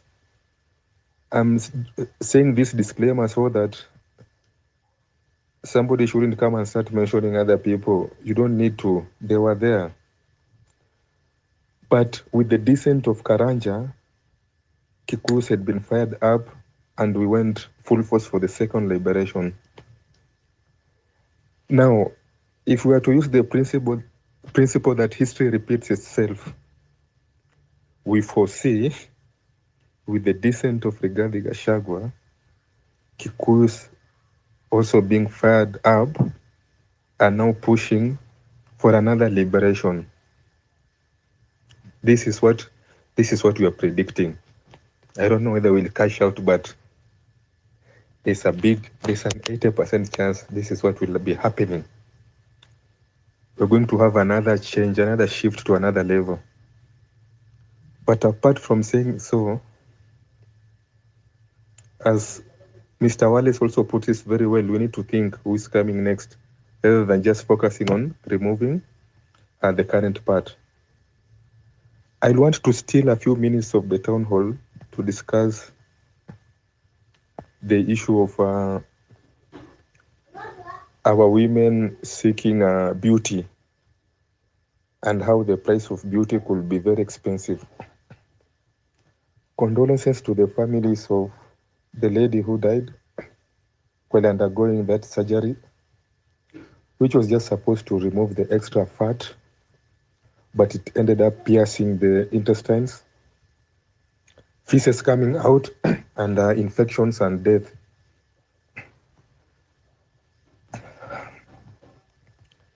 Jamani, hii urembo ambao tunatafuta, hii ni urembo gani? Ni urembo kwa sababu yako ama ni urembo kwa sababu ya wanaume? Madada zetu, tungeomba mtuambie kama sisi wanaume tunaridhika venye Mungu aliwaumba, venye Karima aliwatengeneza. Saa zingine Wakristo wanasema aliwaumba kwa mfano wake. Mimi kama Muislamu sitasema hivyo, lakini venye Karima aliwaumba inajitosheleza. Kwamba uende uchukue nywele bandia uongeze, mimi kama Ismail hiyo hainifurahishi. Inanizuia tu nikienda kukubusu nywele zinakuja katikati ya uso yako na yangu. Inanipatia kazi mingi ya kutoa nywele. Kwa hivyo mimi hata hainifaidi. Jambo la pili, kupunguza uzito na mafuta kuna njia mbadala. Kupunguza mafuta kuna njia mbadala, itakuwa ni mazoezi na kupunguza kiwango cha chakula cha carbohydrate. Vitu hivyo viwili vimetosha kupunguza uzito, wala hauhitaji kulipa maelfu ya pesa kwenda kupunguza uzito wako. Sasa mwanamke, unapojipamba, je, ni kwa sababu yako? Ni kwa sababu ya wananchi? Ama ni kwa sababu ya mume wako? Je, mume wako amelalamikia kwamba wewe si mweupe? Kwa sababu kuna watu wanatumia mikorogo. Sana sana ukikuja pwani, kuna harusi baada ya wiki mbili inakuja, mtu anajipaka mkorogo anakuwa ni kana kwamba ni Mwarabu.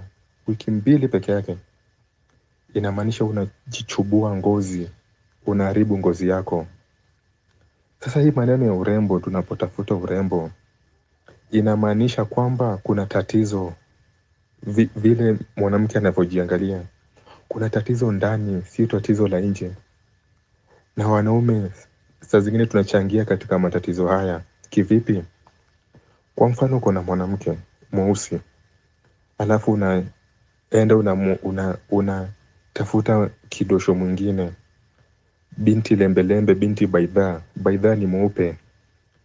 Mwanamke wako atasema, mume wangu kumbe amecheat na binti mweupe. Pengine nikikuwa mweupe, pengine atafurahia. Kwa hivyo ikampelekea saa zingine kujichubua ili akuwe mweupe, kukuridhisha wewe. Kesho yake mwanamke wewe ni mnene, akaona mwanamume wake amecheat na mwanamke mkonde. Pengine huenda akafikiria kwamba nikipunguza uzito hii nikuwe mkonde, mume wangu atanipenda. Uongo. Saa zingine labda wewe ni mkonde, ukapata mume wako amecheat na mwanamke mnono. Huenda ikapelekea wanawake wengine kufikiria pengine labda ningekuwa mnene angenipenda zaidi. Dada yangu, nina nukta moja ningependa kukwambia.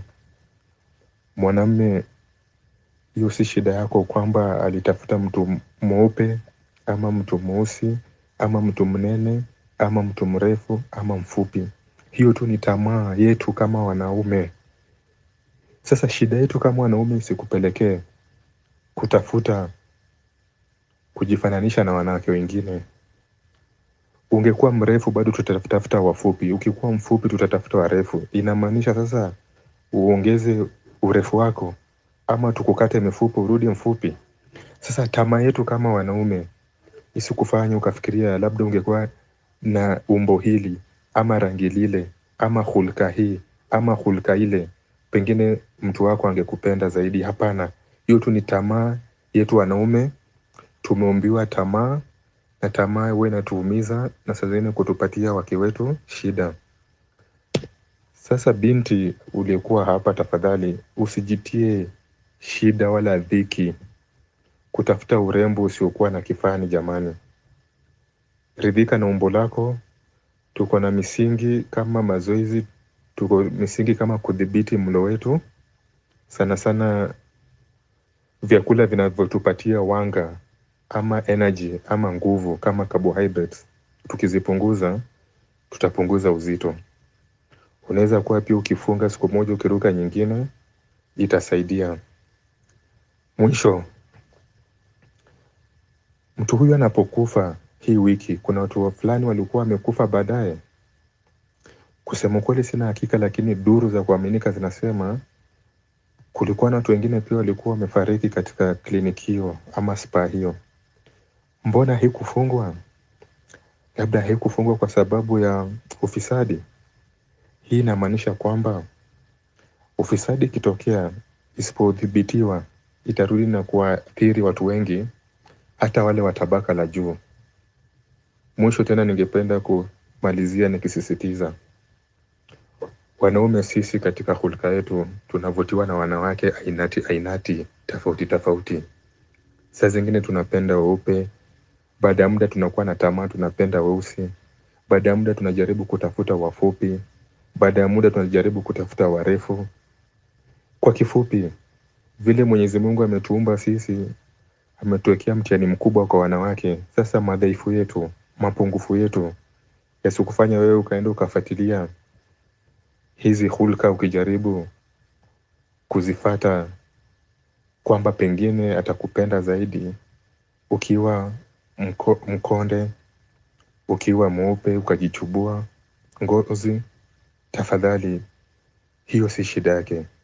Lakini kama labda shida kwa upande wako kwamba unajiangalia katika kioo na ufurahishi na mtu ambaye unamuona katika kioo, tunakubali kwamba lazima utafute tiba ya kisaikolojia pia, lakini kama ni lazima tupunguze uzito, ni kweli tunakubaliana uzito mkubwa ni gharama. Uzito mkubwa itakupelekea upate ugonjwa wa kisukari, uzito mkubwa itakupelekea upate ugonjwa wa pressure. Hata sisi tunahimiza upunguze. Kwa hivyo ukienda kwa nutritionist, daktari wa lishe bora, atakupangia ratiba ya vyakula kadhaa ambavyo utakula na upate uzito wako kama wa kitambo. Lakini mambo ya kwenda kufanya upasuaji, kutia sahihi kwamba nimeelezwa kwamba procedure hii inaweza kuwa na madhara na nimekubali, nimesoma na kuelewa masharti ya daktari na natia sahihi kwa mkono wangu nikiwa mtimamu mwenye akili kwamba nimekubali kufanya upasuaji wa namna hii, saini hapo na tarehe. Kusema kweli jambo kama hilo ni la kutisha, kwa sababu mama huyu kama alikuwa ni mzuri wa afya, lakini leo tunapoteza mtu ambaye tayari alikuwa ni mzuri wa afya, hana kasoro wala dosari kwa viungo vyake, ila tu ni kutafuta tu urembo. Jamani, hata tukitafuta urembo tutafute katika njia ambayo ni ya kibinadamu, njia ambayo ni ya kawaida kama lishe na kama mazoezi. Shukran sana Bwana Pipita kwako kwenye studio. Asante sana Bwana Ismaili. Naona kuna mtu anaitwa Mugala alikuwa ajaribu kuja kwenye mic. Mwingine anaitwa nani? Nilikuwa nimeona Mugala na Malia akijaribu kuja kwenye mic. So if you can make it to the mic, request the microphone and I'll give you the chance to speak. Whatever Ismail is pointing out is very serious, because a clinic which is registered, now listen to this, how crazy that is.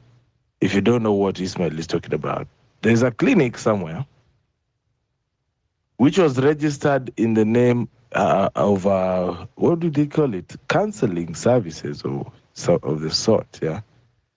So in that counseling services space, they have now decided to do what we call cosmetic surgeries.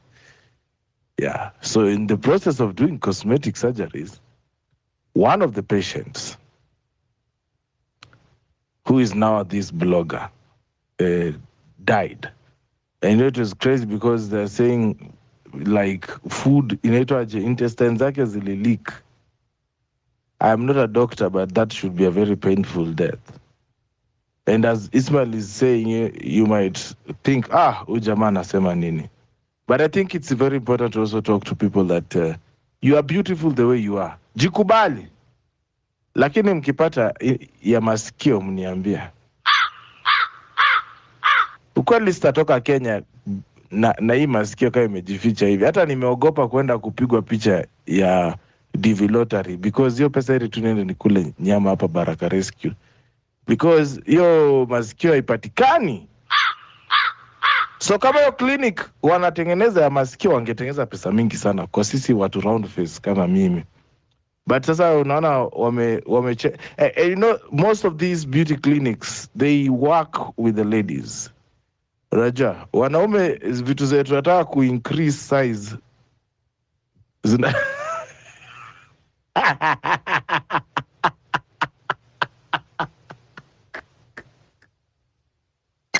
This is Home Run with Pipi. Yenye wanaume wanataka kuongeza size, haitaki hiyo chemistry. Hizo wanazipataga kwa duka. Social conversations, engaging topics on your phone anyway. This is Home Run with Pipi.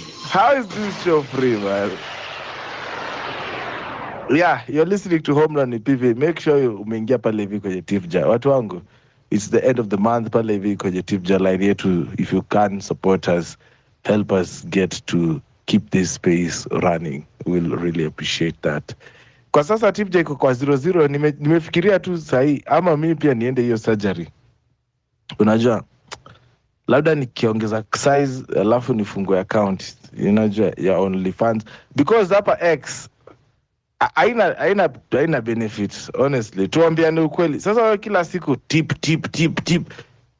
Sasa ningekuwa huko hivi kwa ile site ingine ningekuwa tu nalipwa in dollars So tafadhali, kama hao maconman wenye wanaanzisha hizi, pia kindly focus on men as well, sio kufikiria vitambi.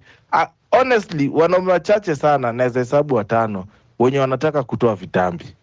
Kuna vitu serious zetu tunataka kuongeza size. Kuna kitu kama kuongeza ticking timer, ile tukaita ticker tape timer, kitu kama hiyo, tuongeze masaa kutoka 2 minutes ifike kama 2.5 minutes. Hiyo nayo unaweza pata biashara sana, na sijui nifungue hiyo biashara, because honestly mambo ya podcast hizi nisaidia.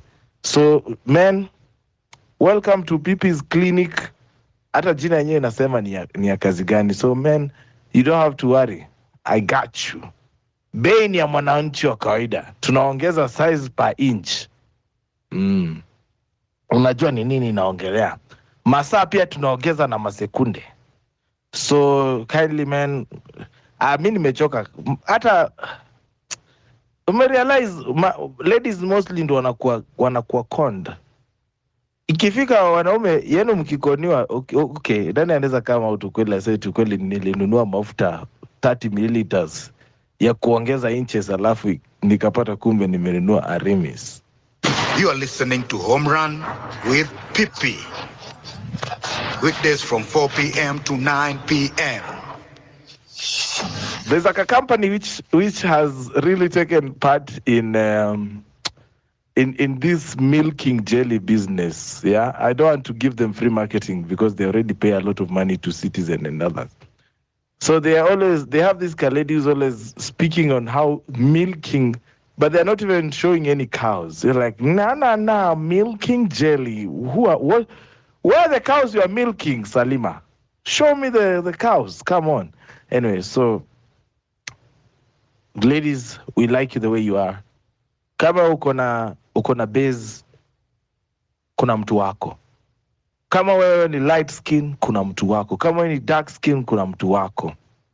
If you're tall, of course it's not me, but there is someone who will like you. Okay? Sure. So if you're, mimi sitaki wasichana refu banana.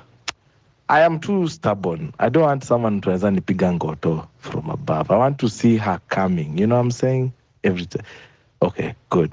So as I'm saying, for our ladies and men, even for our men, when you break up with your women, let us stop with the body shaming. Unajua hii body shaming kidogo tunafanya hapa ndio inafanya our ladies wanakuwa na hizi dysmorphia. They hate their bodies.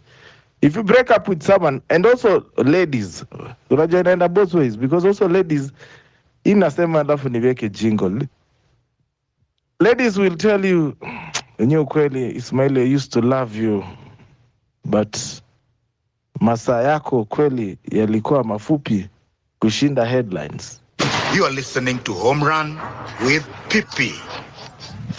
Weekdays from 4 p.m. to 9 p.m. You're listening to Home Run with Pipi, Town Halls Fridays here, where we talk about our country and the Kenya I want, of course. I see Ismail Luta is here and Malia Davis. Ismail, you wanted to battle before I started pushing my business idea. Lakini a business idea means as I follow through. Very, very workable. I wanted to tell you a story of there was one high school where there was a young man in the senior school who was endowed with a big penis, and he used to walk sometimes naked in the dorms, flaunting it to other students, and he used to see himself as the King Kong. But what happened after moving from the school, coming back to the society, he realized the girls didn't want to have any sexual encounter due to his humongous big penis. And so he resorted now to paying prostitute for the sexual favors. But even the prostitute, upon seeing what they were about to undertake, they will agree to forfeit the money and spare their lives. So the big, humongous penis which the young man used to flaunt in high school by walking naked in the dorms became a source of distress because no one wanted to partake the sexual act with him. So what one day you may think it's a big thing and important to you, it may turn out to be your sorrow. Number 2, let me get personal and give you my story. In our family, we have tuko na kipara from the father side. So I used to hate this kipara so much until 2019. So what happened in 2019? A patient came to the hospital, and that day I had my fellow doctor, and he asked, I want to do a cesarean section. So that doctor came and said, I'm here, let's book you. The patient looked at that chap and said, you seem to be very young. When did you even learn to do a cesarean section? I don't want you. Get me another doctor. So I was called, and this patient looked at me and said, this chap now seems to be a bit older. I think you are the one who will do this cesarean section. I told him, look, stop this foolishness. This doctor is 2 years older than me. So it's just because ya hii kipara ya familia, lakini huyu ni mkubwa wangu kiumri. So listen, this week, this doctor is the one who is inpatient. He'll do that surgery. But from that time, I started loving my kipara. So at one point, you may hate something, but it's good. Let's go to Vitambis. There's some position in this Kenya, especially in the corporate. You come with a slim body without a kitambi, you are likely to be denied this position. For example, you want to be a CEO, na umekuja wewe ni mkonde hapo. Wanasema pipi ndio anataka kukula pesa yetu anaone. But mtu mwingine anakuja na kitambi, huyo jamaa kitambi is more likely to get that position. Just analyze these things. My conclusion, msichana unaweza pendwa kwa sababu tu ya miguu yako, something which has nothing to do with sexual act. Msichana mwingine anaweza pendwa tu kwa sababu ya mapua yake. Mwingine anaweza pendwa tu kwa sababu ana smile. Sometimes some girls are just loved without a reason. So these issues of perfection, body perfection, please, is just a lot of business which will be killing our ladies. We need to revert back and stay as natural as possible. But in terms of religion, in terms of theology, when you start changing parts of your body, it's like you are telling the maker, oh God, you seem to have been lazy in designing and creating me. How so did you give me this kind of nose? How so did you give me this kind of ears? How so did you give me this size of buttocks? You did a great disservice to me. So this is like what you are telling the creator. So in terms of theology, in terms of religion, it's bad. Let's be happy with what we have, because some people don't have even those body parts.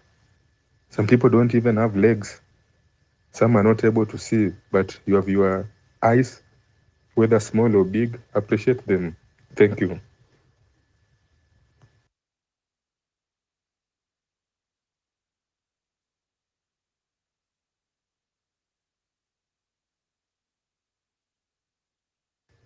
Pipi, are you there? Oh, Malia, you can proceed.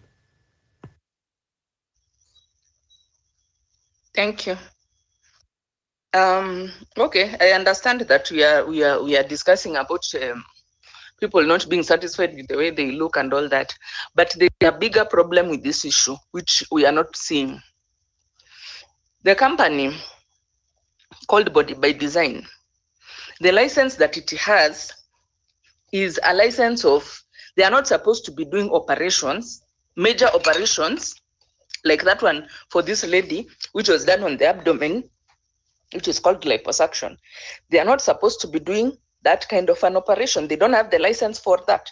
On top of that, the doctor who did that operation is not a licensed surgeon. So he's just a doctor. He's not a licensed surgeon. No wonder he messed up. But you see, this is why I keep reiterating that, you see, some of these things we see in our society in Kenya, and we trivialize them, or we think it's just it's part of life. It's not. It's endemic, and it's indicative of the rot and the basically the failed, living in a failed state. Because if you are living in a country where there is a government which is working, a clinic cannot be, and this is not the first person who has died under this clinic, which is called Body by Design. Last time there was a lady who died, I think a year or 2 years back. She was being done a breast enlargement operation. She died. In this case, I understand when she started even having problems, instead of calling an ambulance to take her to the hospital, they had to wait for the doctor to come and take the lady, or I don't know, he had switched the phone off. And these are things which cannot happen in a society where there's supposed to be we have county government, which is supposed to be issuing out this license. We have the ministry, we have health inspectors and all that, who should be going around. It's very dangerous. And now the country that we live in here as Kenya, I think where things have gotten, you just have to realize that you are on your own. You are not living in a country with a functional government, so they cannot protect you. They cannot protect you from murderers. They cannot protect you as a woman from femicide. They cannot protect you as a woman who goes as a patient to go and do beauty or whatever surgery. They can't, because this person who was doing this license, and in fact, like in this country, malpractice, even me, I've ever lost somebody to, it was not a cosmetic, but a real, like a medical surgery. You can do whatever you want. Have you ever had the doctor has been jailed for or even charged, even paid damages to a patient because of malpractice? There is nothing like that. And that's why I'm telling you, Kenyans, we need to wake up and realize we are living in a failed state. In fact, the right word for it is failed state. Mtu anaenda anafungua nini yake, clinic yake, anakuja anachukua nini ya kanjo, because and I saw that license imeandikwa counseling ward. So they are not allowed to actually do surgeries there. But they are doing. And in fact, the person who is doing is not even a surgeon. So what does that really tell you? And by the way, this is not somebody who is a raia. This is a prominent Kenyan, a wife of a prominent Kenyan. And the other one also, because they charge the prices they charge for those surgeries, sio pesa kidogo. So it's not just anybody who can go to those clinics. But because people know that in Kenya you can mint money and bribe your way, you go and do an operation that is supposed to be done in a hospital with full facilities for emergency in case the person goes into coma or anything happens, their pressure, because things happen during operation. And that's why they usually say that you operate in a facility where there can be emergency services in case things go wrong. Yeah. But now mtu anaenda anachukua nini a place, a clinic somewhere, anachukua nyumba tu from a commercial building, unaweka some machines there, then you bring somebody who is not even a surgeon, who is not even experienced, because munataka hiyo pesa, and there's nowhere you'll be. And mark my words, the doctor who did this, if this was in a country with our functional government like America, this is a very serious case. This guy by now he would be in jail behind bars. He would be sentenced to jail and he would pay damages to this family. And that clinic would be closed for endangering lives of people. Instead, this is a clinic which has already killed another woman with breast enlargement surgery. They also did it in the same facility. They didn't, when things started not working out, instead of rushing, getting ambulance to rush her to the hospital, they dilly-dallied there trying to hide their mistake until the woman died. So we can't continue like this, Kenyans, let me tell you, because you see, this is what happens when people are in a failed state. Sio medical. Mimi saizi naweza amua I go and open my nini ya kufanya whatever I want to do. Niende ni bribe watu kanjo, wanipatia license that I'm a clinic, I don't know for what. Then I go and get just mtu mwenye ametoka med school kuja ufanye hii procedure, wacha nikuonyesha venye inafanywa. Then we kill somebody. We don't even feel any fear.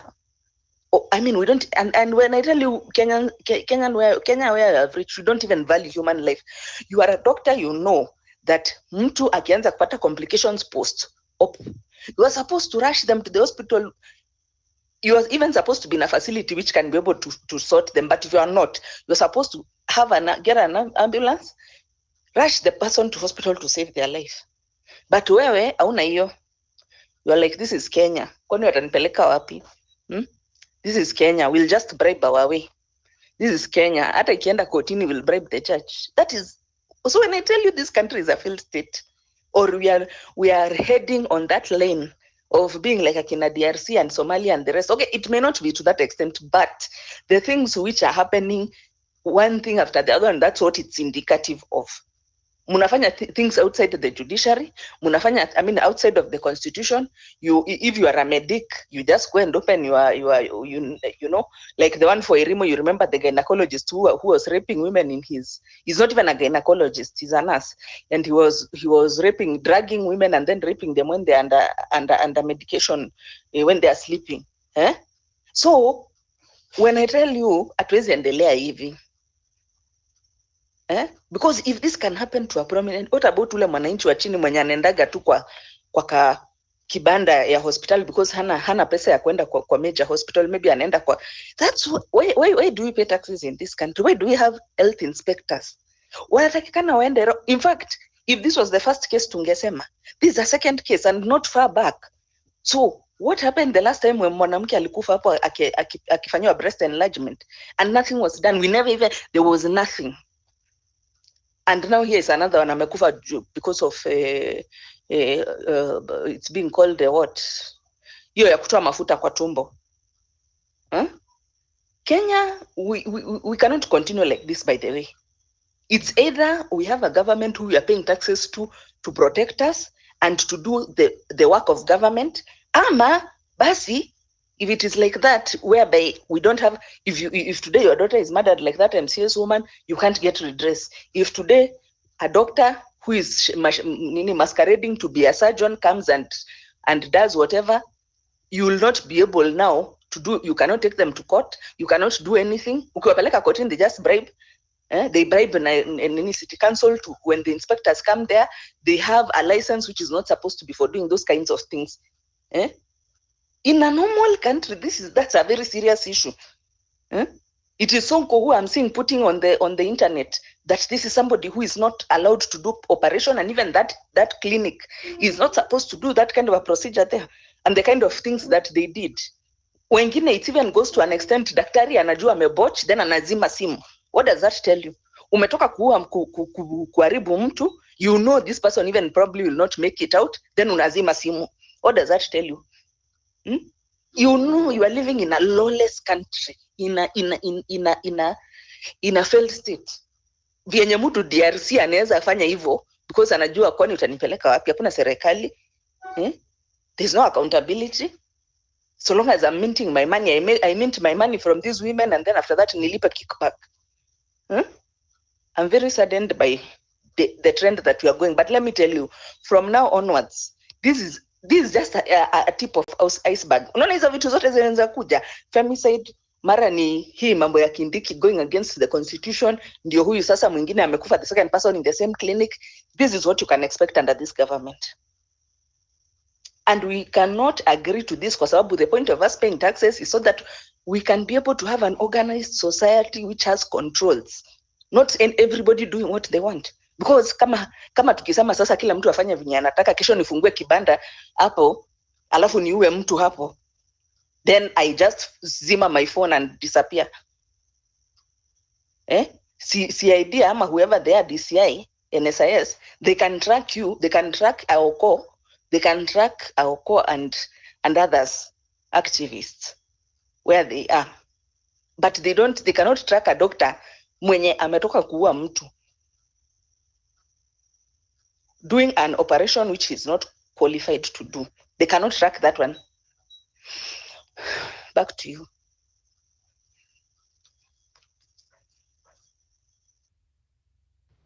Thank you so much, Malia, for raising that concern.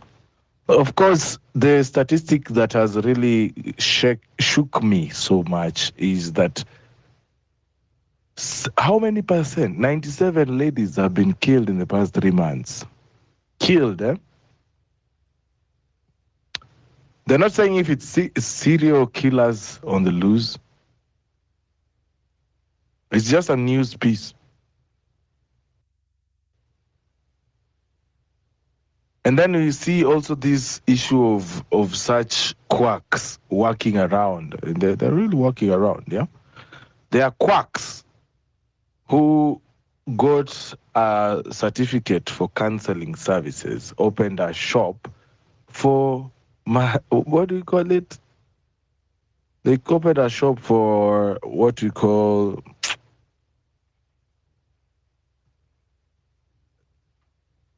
beauty services, and they were doing liposuction. Now you see, these procedures they are very expensive because they're what we call beauty procedures, yeah. And I don't understand how that procedure was done inside. It's like a massage parlor. Let's just call it as is. It's a massage parlor, yeah. But sasa if you look at it again, watu wenye wanapoteza hapo pesa ni millionaires ndo wanatagetiwa, because I don't think there's a situation where you find someone from the ghetto affording 1.5 million for a liposuction. So it definitely is, it is targeted to a specific demographic, or what we call age, financial level, yeah. So, Malia, there's also that we also need to be alive to that fact that there are people who actually wanajiweza ndo wanatagetiwa hapa, unaona. And why? Because they know, okay, these ones wanaweza toa pesa. Otherwise, they wouldn't be targeting them, right? Pipita, let me ask you something. Whether you have money or not, don't you have a right as a citizen of this country who pays taxes in this country, yeah, to feel safe that if I go to a hospital or if I go to a place where they say they are doing this, then they will do that, and if I will be given a doctor, it's a qualified doctor. But you see, in our country, and this is not only cosmetic surgery. Let's not trivialize it because it's cosmetic surgery. This country, I can tell you, I've grown up in this country. This is a country whereby you enter in a hospital, even just a normal hospital, these private hospitals. Mtu anaangalia cover yako, anaanza kupiga mahesabu. Yes, mtu ako na cover ya 1 million ya inpatient, what can I do to be able to mint that money? You know, because of the lawlessness which is in this country, and that's why I'm telling you, this lawlessness may permeate to all spheres of society, to the extent that sahi we are living in a kind of environment kama nchi yenye haina serikali. Because I can assure you, if something like this happened, for example, in Rwanda, those guys by now, they would all be in jail, starting from the owner of the business. Everybody wangekuwa ndani, waiting now for the case to go on, because that is murder. That is murder. There's nothing else. If me, I'm not qualified to do an operation, na nikuje nikufanyia operation Pipita, that is not manslaughter. That is murder. You are supposed to be either death sentence, ama whatever. Because how? So, Pipita, what I'm telling you, I've been in this country, and let me tell you, you are not safe. Even in a hospital itself, you are not safe, particularly private hospitals. Mtu anakuangalia, anaona, they can even do for you unnecessary operation. How many times, me myself, I've refused to be done operation? Mpaka ninaambiwa ni sign, there's that document wanasemanga that you left the hospital against the instruction of the doctor and the hospital not be liable. Na sasa hiyo mtu tu amekuangalia, you don't even have. There's a time I was having some abdominal pain, nikatumwa kwa scan. Wakafanya scan, there's nothing, and then the doctor is still insisting there ati anataka kunioperate. Nikamuuliza, unataka kuoperate nini na scan is showing nothing? You know, other times you find maybe you are just having a small toothache, unaenda kwa dentist, anakwambia I want to do for you root canal. Root canal for what? Just because it will make him money at my expense. How many people wamefanyiwa unnecessary surgeries in this country? This country right now, even when you're going under the knife, You are not even sure kama utatoka.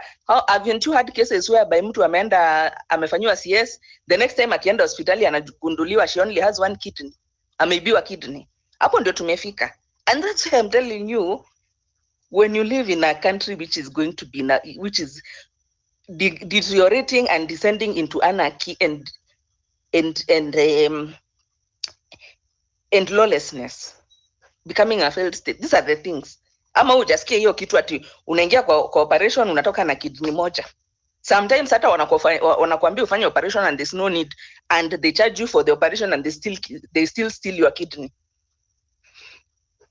Things are not good in this country. In fact, me nowadays, hata ninaambiaga watu, better take care of your health. Take care of your health so that you'll not be having to deal with this doctor, because everybody has capitalized on this madness, capitalistic madness, which is in this country of making money at all costs. There's no conscience in this country. And you see, conscience, it has to be brought on by who? By our faith, the churches, and by the state. If the churches, they're also in a money minting operation, what do you expect? If the state itself, it doesn't give a damn, it can sell it's willing to even sell its people, so long as mtu atajirike, because that's how we have become. Their countries, at US and Western countries, they are capitalistic, but there has to be order. You know, there has to be order. We cannot just be living like watu wenye wanaishi pali yenye kila mtu anafanya chenye anataka, because the bottom line is the money. So long as you make the money, it doesn't matter what you do, and there's nobody who is going to stand as government and tell you, no, you cannot do ABCD, and if you do this, we are going to do this.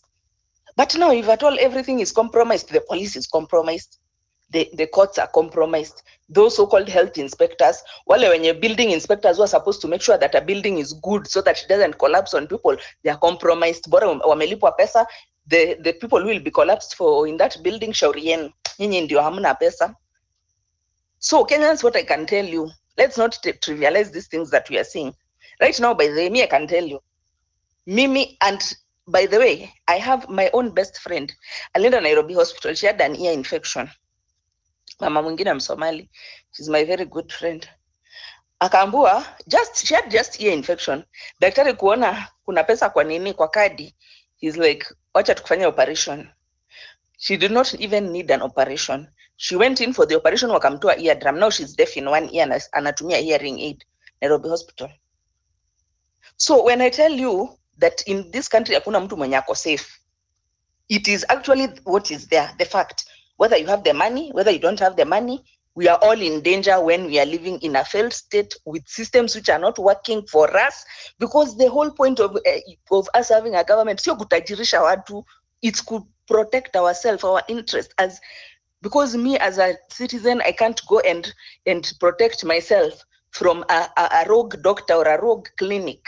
The government is there to do it for me, so that when I go to a clinic, I know that I'm safe, that the government has checked this clinic, it is good, it's okay. The doctor who I'm being given is a qualified doctor. Juu huwezi enda uanze kuitisha madaktari certificate. Yabula, show me your certificate kama umefanya surgery wewe.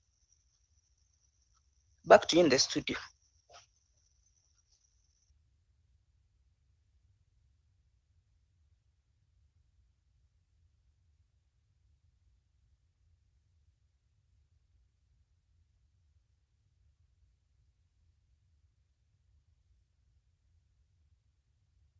Hey, Peter, is there anyone speaking?